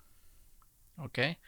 And then the last letter of all these different terms differs in terms of the quality that is being described. So the nafasa, nafatha, nafakha, nafaha, all these have got a different kind of designation. So nafaha is like a soft breath. Nafakha is like a kind of a breath, like a really strong breath. Nafatha is like a spitting breath that has got some sort of like this is nafatha tha. The tha there is usually associated with sorcery, because they sort of they blow on the knots of their sword. This is the part of their practice, is they will blow on the tying of the knot, the incantation along with the breath. So they're also, I don't want to get too much into the details of how the practice is done. It's really not the subject matter. Let me find the right words so that I can condense it in a short form. The idea of sorcery, as the way it is depicted in much of Western culture, right? Things like Harry Potter and all these things is, well, you have a stick and you wave it and you say a word and then something happens. That's not really how sorcery is done. It comes close to defining, but it's not really how it's performed. The actual act of sorcery requires the one who is performing it to pour part of his own life force or essence per se, which is to do with your breath, because your breath is your life. That's the ruh, it's the spirit or the breath of life that you have been granted. And the idea of sorcery is for you to sacrifice part of that as a mode of personal payment to whatever pact you're going to have with the demon who is going to help you on the other side of the veil. Because the jinn are in that domain or that dimension that is one step behind the fleshy domain that we occupy. We are in the last domain. They're one step behind that in terms of dimensionality. So our souls are in that previous dimension, and then we inhabit bodies in this next dimension here, the fleshy dimension.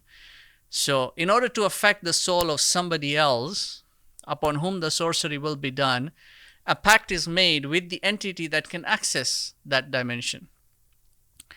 And that pact has to be, there's some sort of an ethereal bond that is to be created between the two. And so the nafatha there is not just calling upon the demon, oh, so and so, do like this and like this for me. No, there's also it's a ritualistic thing where your own life force is bound to it. So nafatha includes a kind of a spitting sound. The tha there has got a thaqil to it. A spitting of your own life is bound to that. So you're bound to this. So this is why when it comes to breaking sorcery or sorcery that is done, there are three ways to do it. One is to break the bond of the jinn itself, the shaitan. So jinn, by the way, will include shaitan. Shaitan is the evil among the jinn. There are other kinds of jinn as well. To break that bond of the shaitan by chasing it away. And that happens via the recitation of the Qur'an. The second way is the actual material bond itself. So if you can find the object upon which the sorcery is bound, you break that, you destroy it, you burn it, it breaks the witchcraft. The third way is to kill the sorcerer who has performed it. So it breaks the bond as well, and it breaks all other contracts that are made by that sorcerer. This is why the punishment for a sorcerer is beheading in Islam. There's no question about it. Although some scholars do argue that they have to be given the opportunity to repent first, but others don't hold that opinion. So that's the nafatha of the, and what that includes is the incantation has got a kind of poetic meter to it, because poetry, by the way, affects the soul directly. Many of us don't realize this, but in terms of modern poetry, modern iteration of poetry would be music. Things like rap and hip hop and all these different genres of music, that's a kind of poetry. It's convoluted. You wouldn't classify that as literary standard. It's like a really lower, diminished standard, but it is still poetry. And it's poetry that is accompanied also by music and resonance, frequency and amplitude, and all these other effects that do affect the soul. So they kind of put you in a certain state. And for many of those of us who who listen to these things, we don't realize the state that it puts us in, whether or not we understand the words or not. And many of these songs, I know I'm getting into a different topic right now, but since you asked, I think it's really important, because Adil had also asked me this question before about music, and I told him not to get too involved in it. It can really confuse you because it's a very vast topic. But just to caution people out there, because there's sorcery being done on you when you're listening to these, especially these new artists that really don't know what they're doing. Rap music and hip hop and all these things. There are some kinds of music that are good. They'll put you in a positive state, and music has been used in the past, even in therapy. But it's like a very niche category, a very small percentage of what's being produced for mass consumption today. And this is why when you look at things like musical concerts, or when you see people who are in like a dance club or something like that, they're completely in a different state, and they don't realize it. They're in a state of euphoria, and a negative euphoria that is destructive. And prolonged exposure to that will even have physical manifestations, like you'll see their facial features will be declined. There's no health to them. There's no nur. You will not see that human glow. Even forget the angelic glow that pious people would hold. Their speech is lacking. It's destroyed. Some of them, their speech is even slurry. They have a loss of intelligence. Their intellective capacity is reduced greatly. Much of their vocabulary is limited to the language group that they're listening to, the songs. It's limited to that. And then their worldview is also dictated by the input of that language. So that is sorcery. That's witchcraft. It falls in the spectrum of witchcraft. That's what it is. Then you've got other kind of witchcraft that is much more serious than that. That's also serious, with prolonged exposure especially. But there's other kind of witchcraft that has a more tangible effect and a more immediate effect. Stuff that affects people's families. It affects relationships. It affects other things. There's a physical manifestation. People will fall sick. They'll have all these things happening to them. So the du'as that we are making, that you mentioned here now, and there are other du'as as well. Many of these will be also compiled in ruqya. These are meant to protect against, not to protect in the material sense, but to protect in that other dimension. That's that soul, the dimension of the soul, right? The spiritual dimension that the jinn have got access to. through which they can do this harm upon you. That's where the protection comes in. It's important to maintain recitation of all these things, because one of the protecting mechanisms, you see, the most vulnerable state of affection that you can get affected in is during your sleep. That's when you're really vulnerable, because your body is at rest. So there's a layer of material protection there that Allah has granted, that is lifted while you're asleep, and you are disconnected also from rational thought. And so it is very easy for shayateen to manipulate your thoughts in that state. And maintaining frequent recitation of some of these ayat is very important, because it enables you to recall these ayats in that sleep state also, that can come in useful in terms of protection. Anyway, this is a very different topic now. I'm going off track. But I hope that helped you answer that. I think it's very important that you pay attention to this. And inshallah, when we come to next week's session, I will go deeper into the inoculation theory that I was talking about, and also how it ties into sorcery. Because I think it's very interesting that they mentioned this way back then. They recognized it at that time. And I find it rather strange that I have not myself personally, I know Hassan mentioned it, but I know personally, I have not heard of any scholar really target this particular. I've heard of many of them talk about this in general, but I've not seen any scholar really go deeper into the study to see the effects that are taking place. So anyway, next week's discussion. You had a second question? Like, sorry, go ahead. it's like, they're trying to project what the verses of the Quran. They're trying to this inoculation theory. They're already trying to put into the minds of the people that what he is saying is a kind of sorcery. So they're trying to discredit the verses of the Quran by doing this, right? Yes, in a sense, yes. What they are trying to do is to cause you to have doubt on it. As for you to, when you hear that, you're already primed beforehand to be either afraid of what it's going to do, or to counteract it by yourself, and build a kind of a resistance, an immunity against what the Quran will present to you as truth. That's the idea behind it. And like some people do this, they pick and choose certain verses of the Quran, and they try to project their own projections of the interpretation to try and discredit the Quran as a whole, right?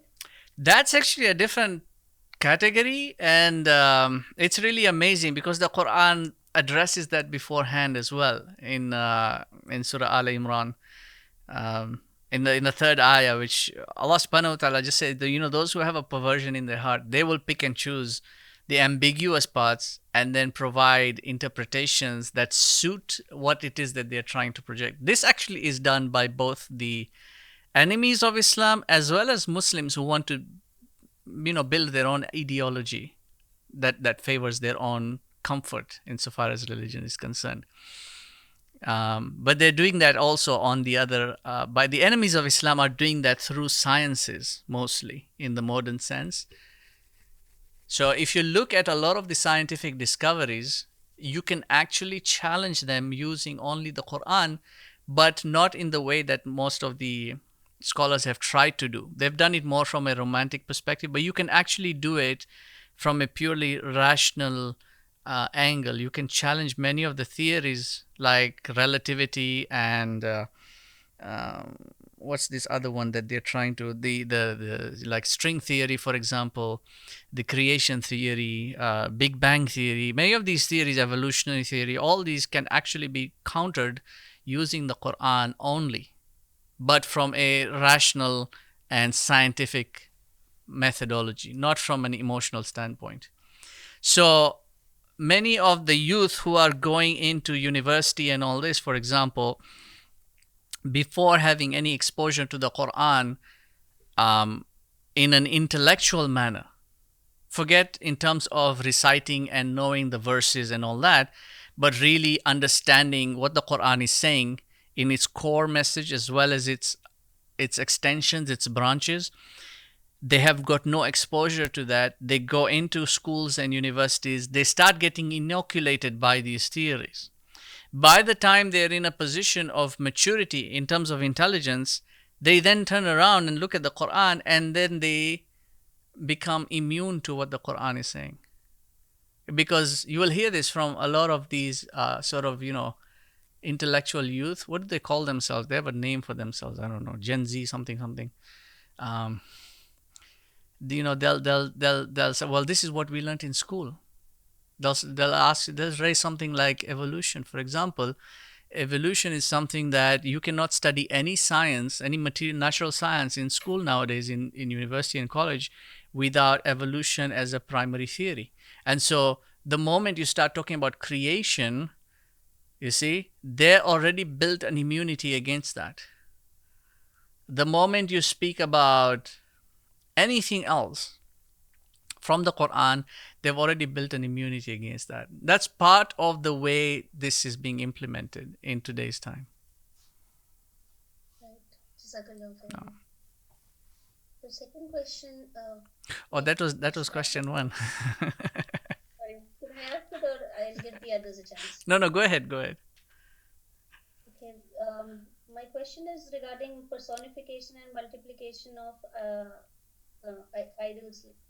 You mentioned about that. Mm-hmm. So when we talk to many people, especially polytheists, they agree with us on the principle that God is one. There is one supreme God. If we go beyond differences and come to the collective, so how would you warn us against being, thinking so nicely of the other person that you lose that sense of, you have that sense of danger when you realize that something is wrong.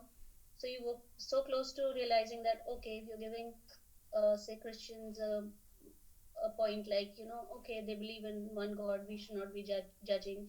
And the Hindus, they believe in one God, so we should not be judging and be nice. So in that process of being nice, you are, I personally was falling into that trap. How can I guard myself strictly against this kind of this is complete blasphemy and shirk, right? Mm-hmm. So how can we stay away from that kind of well, that's where logic becomes your most powerful tool, not just in terms of argumentation or counter argumentation, but insofar as also taking care of your thought, because logic functions on the premise of firaq, of differentiation, meaning you differentiate in the particulates without generalizing or overgeneralizing.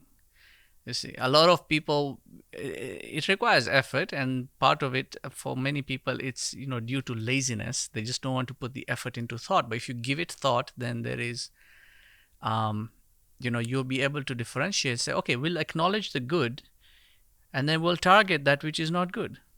See, so I'll give you an example. Imam al-Ghazali said, here is a master of logic. He said, with regards to the Christians, he said, you know what? They can have their Bible. They can keep it. I don't find anything wrong with it. Imam al-Ghazali said that.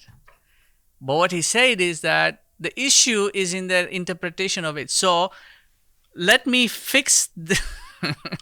let me explain to them how they should interpret these verses, and then they can keep the Bible and use it the way it is.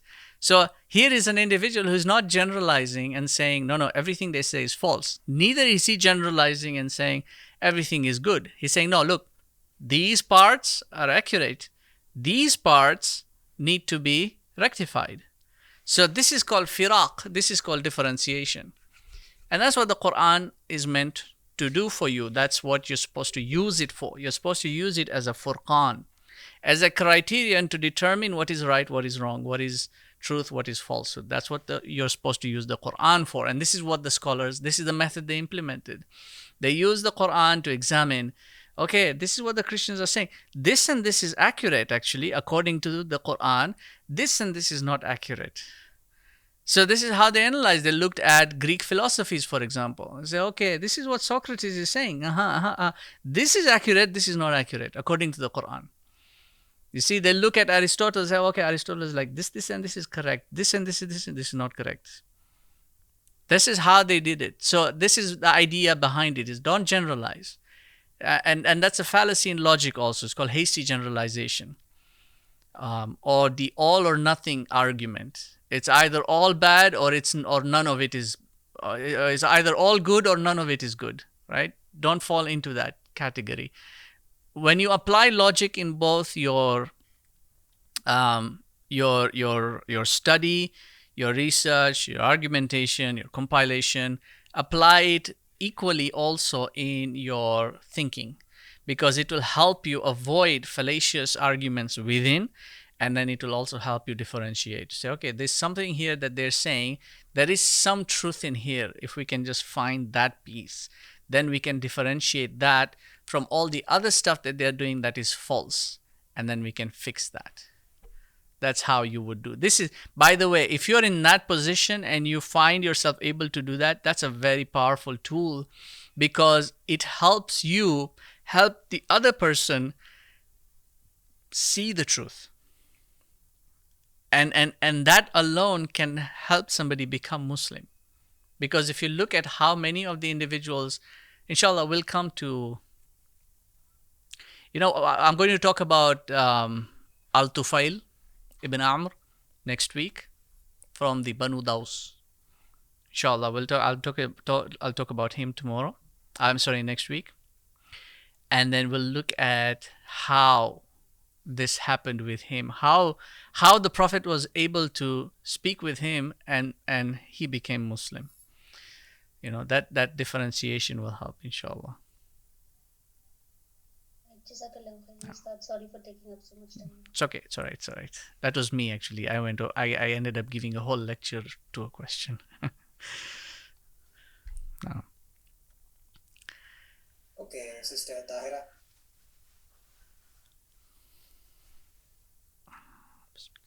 Assalamu alaikum warahmatullahi wabarakatuh, Ustad. Wa alaikum salam wa rahmatullah wa barakatuh. Jazakallah for this another enlightening session and your time. I wanted to ask today something from the lecture. While you were mentioning about this polytheist religions, you also said Allah does not like us mocking their religion, right? So I'm not mocking. So personally, me, I don't mock, but sometimes I feel like when we have some one-to-one with these people, for example, in professional life, sometimes in past I have been asked when I have been for some interviews with some companies, they particularly say you should not be. Actually, I had mentioned some of my hobbies in resume. So that was one of the hobby was Islamic history. The moment they read it, the interviewer was like, so you should not be, are you going to read namaz over here or keep something in your desk like that? So I said, no, I'm not going to disturb your office timings, etc. But I just want to relate my point here. It being in India, I don't know how others feel, but every other corner you turn, you see this gigantic, ugly-looking structures which they pray as gods. Okay, I don't tell them on their face, but yes, I feel inside. How can they pray to something which is so ugly-looking, right? So, is it the wrong feeling? No, it's not a wrong feeling. No, it's not. Don't feel guilty on that note. The fact that you're seeing the ugliness in it, that's a good sign, because in and of itself, it is ugly. The kind of mocking that is being referred to here is, like openly pointing and laughing at that individual, kind of the way that the mushrikeen were already doing to the Prophet at that time. It's similar to how some Muslims do this today also, like they'll make videos on YouTube and whatnot and start making fun of, oh, look at the Hindu, they do like this, and then they make fun of them in that sense. Or, and this happens a lot in the UK, I know this because I keep seeing these videos of Speaker's Corner, right? They stand up on the podium and they have this showdown and they say this is dawah, but it's not dawah. What you're doing is it's an ego battle. that's taking place, and you're mocking the other person. So you're not actually doing da'wah, because mockery immediately puts up a defense on the other side. And now the other person has got a reason to reject the message because of you. That's where it becomes very tricky, and that's why mockery is not appreciated at all in religion. Even in the former sense, as far as Christians were concerned, and even the Jews prior to that, at the time when they were a pious people, mockery was not something that was appreciated. In terms of, you know, laughing at the other person and saying, "Oh, you're worshiping you're protesting and prostrating, in front of a wooden stump that cannot even talk back to you." In that sense, like, you're making fun, you're making a joke out of it. In the modern sense, you'll find a lot of comedians that do this, and I don't like them. I don't like these stand-up comedians. They think they're very smart. They have got this attitude when they come on stage, like they're giving a joke, like they're really high and mighty for the fact that they can actually laugh about it. That kind of mockery is what's being referred to. And there are some who are even Muslim in that category.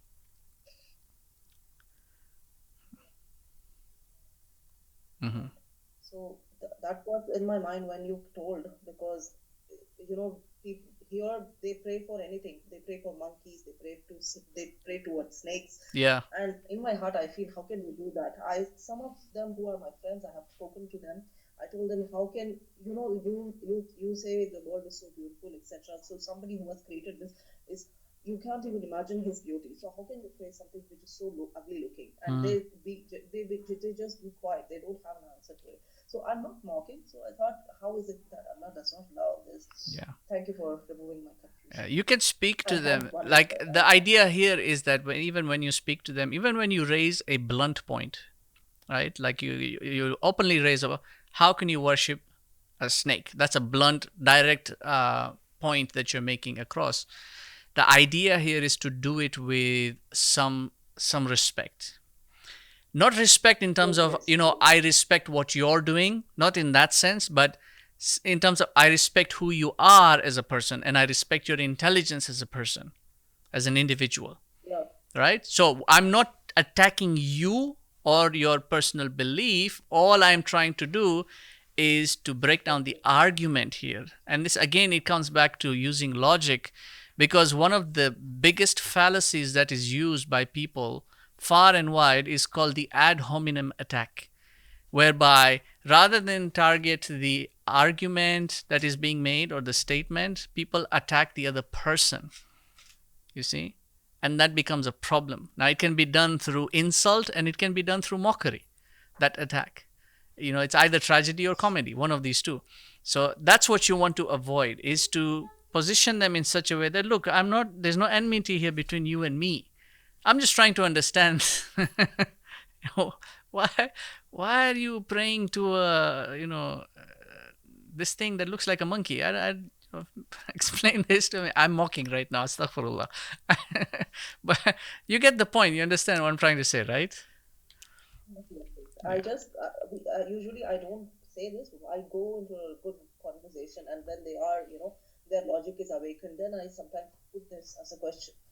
So people who are there are very good intellectual Hindus, but still they don't go, their intellectuality doesn't answer them. Yes, there is something beyond what we see. So that was my purpose to ask this. So I have one more question. MashaAllah, the Quran, today the prophets, when you were explaining how Prophet quoted from Surah Ghafir, exactly what the person had to hear. So Allah's timing of revealing the Quran, when it was in Lauh Mahfuz, and the way the evidence played out and the way it was revealed to Prophet ﷺ, then the way he used it to quote to people who exactly wanted to hear what they had to hear. So I just wanted to understand how Prophet technically. Actually, I read in Sheikh Himran's book, Methodology to Study the Quran.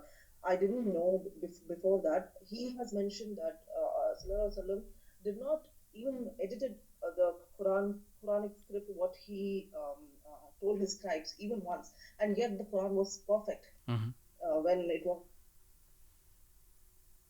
So how did practically he achieved it? Can you give some? How the Prophet achieved that?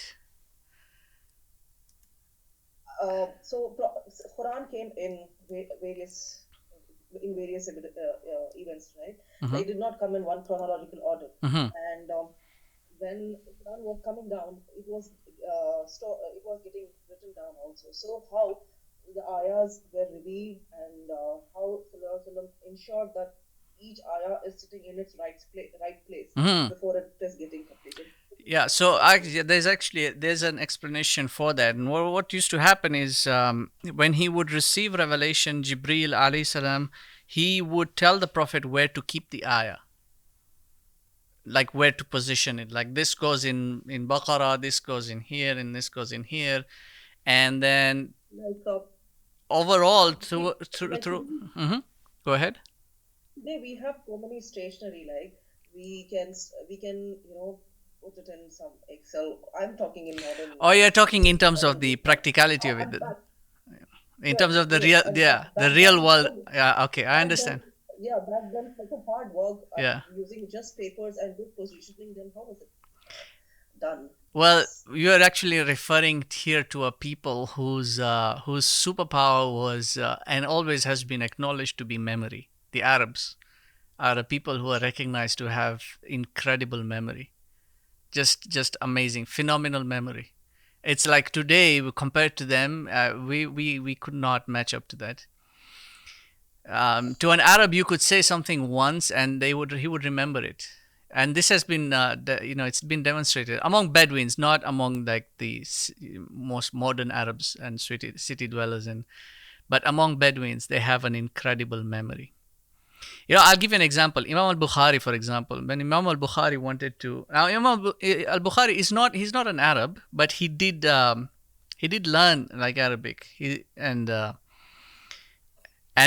one of the gifts of Arabic language in and of itself is it does increase your memory. By the way, for those who want to increase their memory, learning the Arabic language will help increase your memory. Imam al-Bukhari, when he wanted to sort of compile hadith, there were a whole bunch of scholars and whatnot. They sort of interviewed him for his qualification insofar as identifying him as a muhaddith. And so they all gathered and they were going to test him. So when they came to the gathering, the initial meet greet sort of whatnot, and he came in and he was meeting with all these scholars, and he would ask them, each of them, what's your name? And then he would say so and so, and then he would ask him, son of who? And he would say son of so and so. Son of who? Son of so and so. Son of who? So and so. So each scholar that he met, he asked them to tell him his lineage going back 7 generations for each of those scholars. And he met with all of them, and then he said, okay, I've met with all of you. Inshallah, tomorrow we can gather, and then you guys can test me. So they gathered the next day, and he came in, and he greeted each and every one of those scholars. Assalamu alaikum, so and so, son of so and so, son of so and so, son of so and so. Then the next person, Assalamu alaikum, Fulan Fulan ibn Fulan Fulan ibn Fulan Fulan ibn Fulan. He quoted each and every one of them. He mentioned them by name, going back 7 generations that they told him the previous day. And then he turned around and he asked them, and who am I? And they all looked at him and they said, you can teach hadith, it's fine. We're not going to test you after that, because of the incredible memory that he had. He just, so the Arabs are just amazing in that sense. When the revelation would come to them, those who are closest to the Prophet ﷺ, they would immediately memorize it, and then they would teach it to others who would immediately memorize it. And most of them, they say Abdullah ibn Mas'ud, he actually memorized the Qur'an in chronological order, not the way the Mus'haf is compiled today. He memorized it in chronological order, and he had then later on written a Mus'haf that was lost. It was in chronological order. It's also said the same about Imam Ali, that he had a mushaf that was compiled in chronological order that also got lost. When the revelation would come down, Jibreel alayhi salam would tell the Prophet sallallahu alaihi wasallam, this ayah goes, to Surah Baqarah, this ayah goes here, this ayah goes here, like that. Over time, by the time the Meccan phase had ended, many of the surahs had already been fully compiled in terms of their complete ayat set. Like they could be recited, even at that time, they could be recited as complete surahs.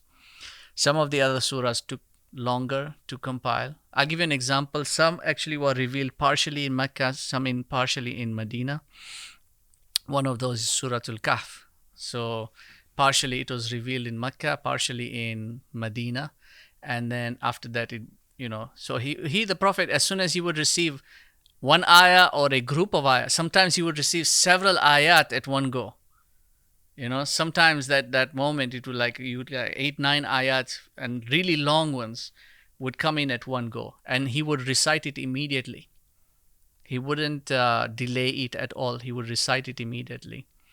One of the qualifying markers of that, if you look, you will find many of the ayat that begin with qul. Now qul is from qala. Qala yaqulu qul. And in grammar, that would be distinguished as fi'l madi, fi'l mudari, and then fi'l amr. So fi'l madi, which is qala, is past tense. Fi'l mudari, which is yaqulu, is like present future tense. So you got yaqulu, sayaqulu, much ahead in time. And then qul is the amr. So when somebody, like if I tell you qul, what I'm telling you is speak. I'm telling you to speak, right? And then so you would speak. This is one of the identifiers in, like the scholars looked at this and said that this is where his quality truly shines as a prophet and as a messenger. He did not alter a single word. He recited it word for word, including the command to recite. Or to say, like when he's told "Qul huwallahu ahad," in general sense, an Arab would just simply say "Huwallahu ahad," right? Because the "Qul" there is fi'l amr, meaning you Muhammad say "Huwallahu ahad," and so he would then turn back to his people and say "Huwallahu ahad." That's ideally how he would say if you look at conversation. But the Qur'an does not abide by human rules, and the Prophet sallallahu alaihi wasallam gave. He did not speak from his own hawa. He did not speak from his own thinking, his own desire. He gave word for word. So he said the qul as well, right? That's the where one of the markers of the Quran coming in an uncorrupted form, unaltered form. That's one of the distinguishing markers of it. Did I help? Did you understand that? How the compilation? Absolutely. Yeah. It shows Prophet ﷺ is the masterpiece. That's why he was chosen to give us this message. Yeah. One more question, Ustad, if you don't mind me. Go ahead. When you were answering Sister Hina, I wanted to just mention that the sorcery or the magic or the sihr, what we are talking here, is the same magic which had come down with Harut and Marut, right? So I was wondering how the Islamic message, how the Tawheed, the message of Tawheed was lost, what had come from prophets, but this knowledge, this ilm, which was not supposed to be carried on, was still available and is still there today in this world. Mm-hmm. You got my point, right? When these two angels came down, Harut and Marut, Prophet Solomon particularly told, and I think these angels also had told the people, we have come here as a test to you, and you're not supposed to carry on this knowledge. So this was not supposed to be saved or anywhere, but somehow it was saved, and it is learned. It was saved and learned, and it carried out to through generations. But what messages these prophets brought, the Tawheed which this prophet brought, that was forgotten. Right. However, You're wondering the how seed it was is. You're forgotten. wondering how it is that something like sorcery, that has survived, but then something like as truth as Tawheed, that keeps on getting forgotten. Like you're wondering how that's Yes, like a possibility. yes, obviously it is Allah's plan, but I'm just wondering how exactly that which is so powerful and Right. which which which casts spells on people, and it is so effective. It is Right. still there, but Tawheed is not there. Okay, let's do this. I really like your question, and I don't want to butcher it. So, well, let's organize that session that we have been wanting to do on this particular topic for a very long time, right? So let's see. Let's pencil in a time with Adil. It'll probably have to be during the week. Maybe we can do it on Juma around the same time as we're doing right now. As I really like that question, but I don't want to butcher it. It has to do, to give you a nutshell, it has to do with the nature of this world. The very nature of this world is not a world of unification, or let's put it this way, of universality. Universality does not exist in this world. It exists in the higher domain. This is a world of particularity, and here in this world of particularity, corruption is more prominent than tranquility and peace. That's the nature of this domain. Is what the angels were arguing against in Surah Al-Baqarah. أَتَجْعَلُ فِيهَا مَنْ يُفْسِدُ فِيهَا وَيَسْفِكُ fiha, there, corruption, there, bloodshed, there. It's the nature of this world. But Tawheed is not something that is materially manifested. There's no oneness in this domain. Everything is a particular entity. You can't do. This is why I said about Tawheed is not about quantity one. It is not about that. Neither is it about quality one. Because quantity, quality are natures of this world. Tawheed is dealing with something much, much higher. And that's why the scholars say, like Imam al-Laqani says in his Jawhar al-Tawheed, وَفُسِّرَ الْإِيمَانُ بِالتَّصْدِيقِ. Right? The iman is understood as something that is firm conviction in the heart, in that domain. Now, whether it should be done on the tongue or not, there's a difference of opinion on that. But itself, realization of Tawheed is done in the domain of the heart. Aqidah as a science is that which facilitates a kind of a tying, a firmness to solidify one's understanding. The process of that is called i'tiqad. Now, i'tiqad is transcendence from rationality to that higher domain of understanding. So it's a deeper realization. And this is why over time you will find, insofar as human beings in this world are concerned, there are ages in which you will find that Tawheed is almost lost in the world. But to your question, sorcery is still prevalent. Why? Because it's the nature of the world. That's how it functions here. And that's why sorcerers are very comfortable in this world. All the sorcery that's going on today, right?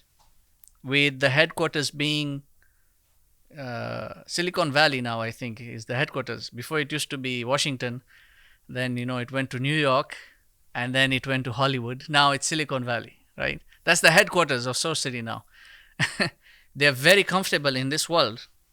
They can operate very well in this world. In Surah Al-Rum, Allah subhanahu wa ta'ala says, they know the outward of this world very well because they're very comfortable here. They can measure it, they can dissect it, they can manipulate it. That's what sorcery is. Sorcery is manipulation. It is manipulation on an ethereal level, manipulation on an elemental level, manipulation thereby on a material level as the manifestation of it. So that's why it is very prevalent. It doesn't require too much to do sorcery, by the way. You can learn the arts. I'm not saying you do, but you can learn the arts from a master sorcerer. But in terms of actual just doing it, anyone can do it. Hasad is the smallest form or the easiest form, casting the evil eye. Just that mental manipulation cast on somebody is like a simpler way of doing sorcery. Twisting the words of something that is true is a form of sorcery. Engaging in a kind of a numerical manipulation, for example, the things that people do with the Qur'an, for instance, they look at Bismillah, then they do the mathematics there, right? And then they come up with a number 786 or something. That is sorcery. They don't believe it. They don't think it has an effect. It does have an effect because that's a manipulation. Any kind of manipulation of that which is true, any kind of manipulation in and of itself is a type of sorcery. Now, it may not have pronounced effects in terms of, the big things, but it's still a kind of sorcery. Numerology is sorcery. Alchemy was considered sorcery, especially because of its manipulative ability. Today, that alchemy has become chemistry. It's a little more distilled and more reduced in terms of its manipulation, targeted mostly towards materiality only. But it's still a form of sorcery, especially when it is applied to now extending that manipulation towards other aspects, like inducing, euphoric states or making drugs, for example, going into these psychedelic states. People who indulge in that also, things like intoxication, that's a kind of sorcery. Weed, smoking weed, and that's part of sorcery. You're actually committing sorcery because you're manipulating reality for yourself. Anyway, let's do a session on that because I have been promising it for a long time and we never actually got down to it. So pretty sure everybody has a lot of questions on that. Inshallah, I'm in the process of finishing my book. I published this particular topic is the topic that I started writing on because I underwent a personal experience, and after studying it with one of my teachers, I felt it necessary to write on the subject. But at the time, it's such a scary subject in and of itself that I didn't know how to write it. So I wrote it as a fiction, and that's when I started writing the book, The Amulets of Sihr. This was way back in 2018, and at that time I didn't, it's only later that I continued writing more and more on it, and ended up expanding it to an 8-volume or an 8-part series. So it's taken me a long time to put it all together. So inshallah, I'm in the process of finishing that. A lot of what you're asking me is actually embedded in there, so it'll be an easier way of understanding. Inshallah, when I finish it, may Allah subhanahu wa ta'ala, I pray He helps me finish the story.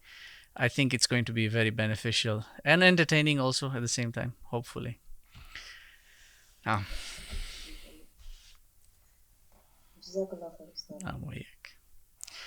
Okay, we have any more questions?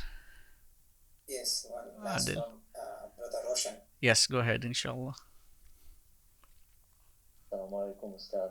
Alaikum salam wa rahmatullah. Thank you very much for this very short lecture today, but it's very, very important because it affects our human condition. And since this happened, at the time of Rasulullah sallallahu alaihi wasallam, when he was receiving the revelation, and we feel it nowadays the same way as they felt it then, right? So that concept of being mad, I guess you've just talked a little bit about it. Everybody was more interested in the sorcery aspect of it, because it affects everybody. You don't know if sorcery come before being mad or after being mad, right? So that concept of madmen was used to deny the truth, right? When Rasulullah was telling the people there about the Qur'an, about the words of Allah subhanahu wa ta'ala. So they were using that concept to just deny him. But nowadays also it's used also to cover or to deny the evil that people do. And in many cases in the court of law, a lot of people commit crime and they get away by kind of find a reason that they were mad when they commit the crime. Like they were insane, so they were not responsible then, right? And we see a lot of these cases in court. People get away with that, and you've pinpoint the root of it, because you say repetitive thoughts, or what we call waswasa, is not human, and is neither angelic, and you said it, and it is true. You're correct there, and that waswasa is from shaitan. So they're using this concept of madmen to give shaitan power in the court. So now a court is supposed to be, before we're being judged before Allah subhanahu wa ta'ala, like a judge will be judged like according to what Allah's law is, and he has to be very careful when he judges someone here, right? Yeah. But now we see it being flipped, like they're letting the shaitan get away. Yeah. What I would say, they're letting shaitan get away. Yeah. But in your course on the knowledge of the nafs, you went in very detail on how that occurs, where you explain about the nafs, the ruh, the aql, the shahwa, and the ghadab. All of that, you went in very detail about this.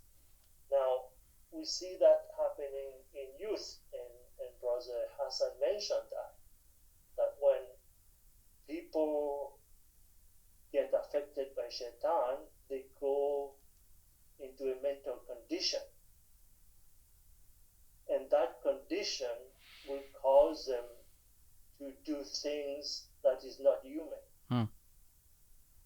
So I know there's that mental disease called manic depression. That doesn't come just at the beginning. There's a process to it, right? Yes. First you have like a physical breakdown of the body, where the body is not getting enough, nutriment to look after itself, and then you have the nervous breakdown, right? And then you start going into this, I don't know, you call it sorcery or something else, but you're doing things not knowing what you're doing, basically. Right? Well, you do know what you are doing. It's a kind of the awareness might be. You see, like each case in this case will be different depending on how genuine it is. As the root cause, it might be you having done it to yourself, like you going into manic depression, like you said. Waswasa is very dangerous. There's scholars have actually written a lot on that. Waswasa is strongly cautioned against waswasa in the Qur'an as well. It's not waswasa that just the shaitan does. It's also waswasa that you yourself do to yourself. You do it to yourself. In that sense, you become your own shaitan. In English, we say something like, the demon within me, or my own demon. So waswasa can lead you to a kind of a pathway that really is not good. It's very, very danger. Like you're doing sihr on yourself, basically. That's what it would be. You're actually doing witchcraft on yourself. People, you might get into conflict with somebody. Rather than let it go, you do a muttering to yourself. I've seen people do that. They'll just be talking to themselves against somebody else with whom they've had a conflict, and then that sort of waswasa then starts taking root. And the moment shaitan sees that, that's his greatest weapon, because that's his way in. You see, his greatest power is waswasa. So the moment you start doing waswasa to yourself, that's his way in, and then from there it's a snowballing effect. Now, it affects the outward. In some cases it will affect the outward, the body, things like bodily deterioration, hallucinations will start arising from that. Lack of sleep is going to cause a different kind of then you start having permanent damage to, like, your nervous system, for instance, like you mentioned, to your neural systems. Like, for some people, it will affect their long-term memory. For some people, it will affect their frontal lobe in terms of their cognitive ability. From that point is, you've now lost your rational capacity, and so any crime then committed becomes as a result of that. As far as the justice system is concerned, each domain, country has got their own way of dealing with it. In the US, you can do something like an insanity plea. I think the same is applied to UK law, something similar in Canadian law as well. In other countries, they have a different way of handling it. So they all have their own way of dealing with the insanity. But you're right, in a sense, they are letting shaitan get away with it, because but you can't put shaitan on trial. That's how evil ends up getting spread. As far as Sharia is concerned, from the Sharia perspective, the action when committed in a state of insanity, that's not what's going to be held accountable. The Qadi is responsible for dealing out fair judgment if it is established that the individual is, insane. There are ways to determine that from a Sharia perspective. Insofar as final judgment, which will take place on Yawm al-Qiyamah, that is in Allah's hands, because He alone knows what is truth and what is falsehood. So some people will pretend to be insane, and people have actually gotten away with it. There are documented cases that people have who are sane have gotten away with an insanity plea.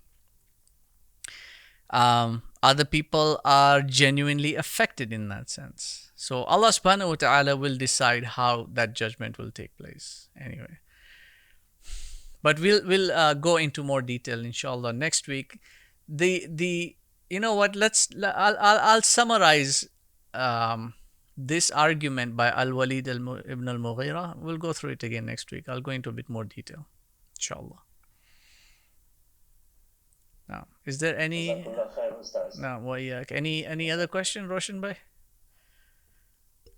No, there's no other question. I know you're getting tired now. We'll wait for your lecture on sorcery and magic. Yeah.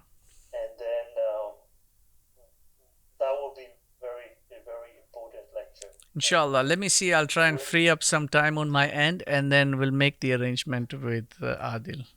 And then he can make an announcement of the date and time that everyone is able to. I want to give everybody also some time to prepare their. I don't like lecturing so much because it's just me talking. But if you have like questions, then I can address specific points, inshallah. So we'll see how we can make that arrangement. I think that's the best way to do it. Yeah. Thank you. Now, Adil, anyone and any other question? No, sir. I think we can end the session. Okay, inshallah. سبحانك وبحمدك نشهد أن لا إله إلا أنت نستغفرك ونتوب إليك ربنا تقبل منا إنك أنت السميع العليم وتب علينا يا مولانا إنك أنت التواب الرحيم برحمتك يا أرحم الراحمين. بارك الله فيكم. السلام عليكم ورحمة الله وبركاته. جزاك الله everyone. See you in the next session. If not, then on Sunday, inshallah, next week. Alhamdulillah. جزاكم الله خيرا.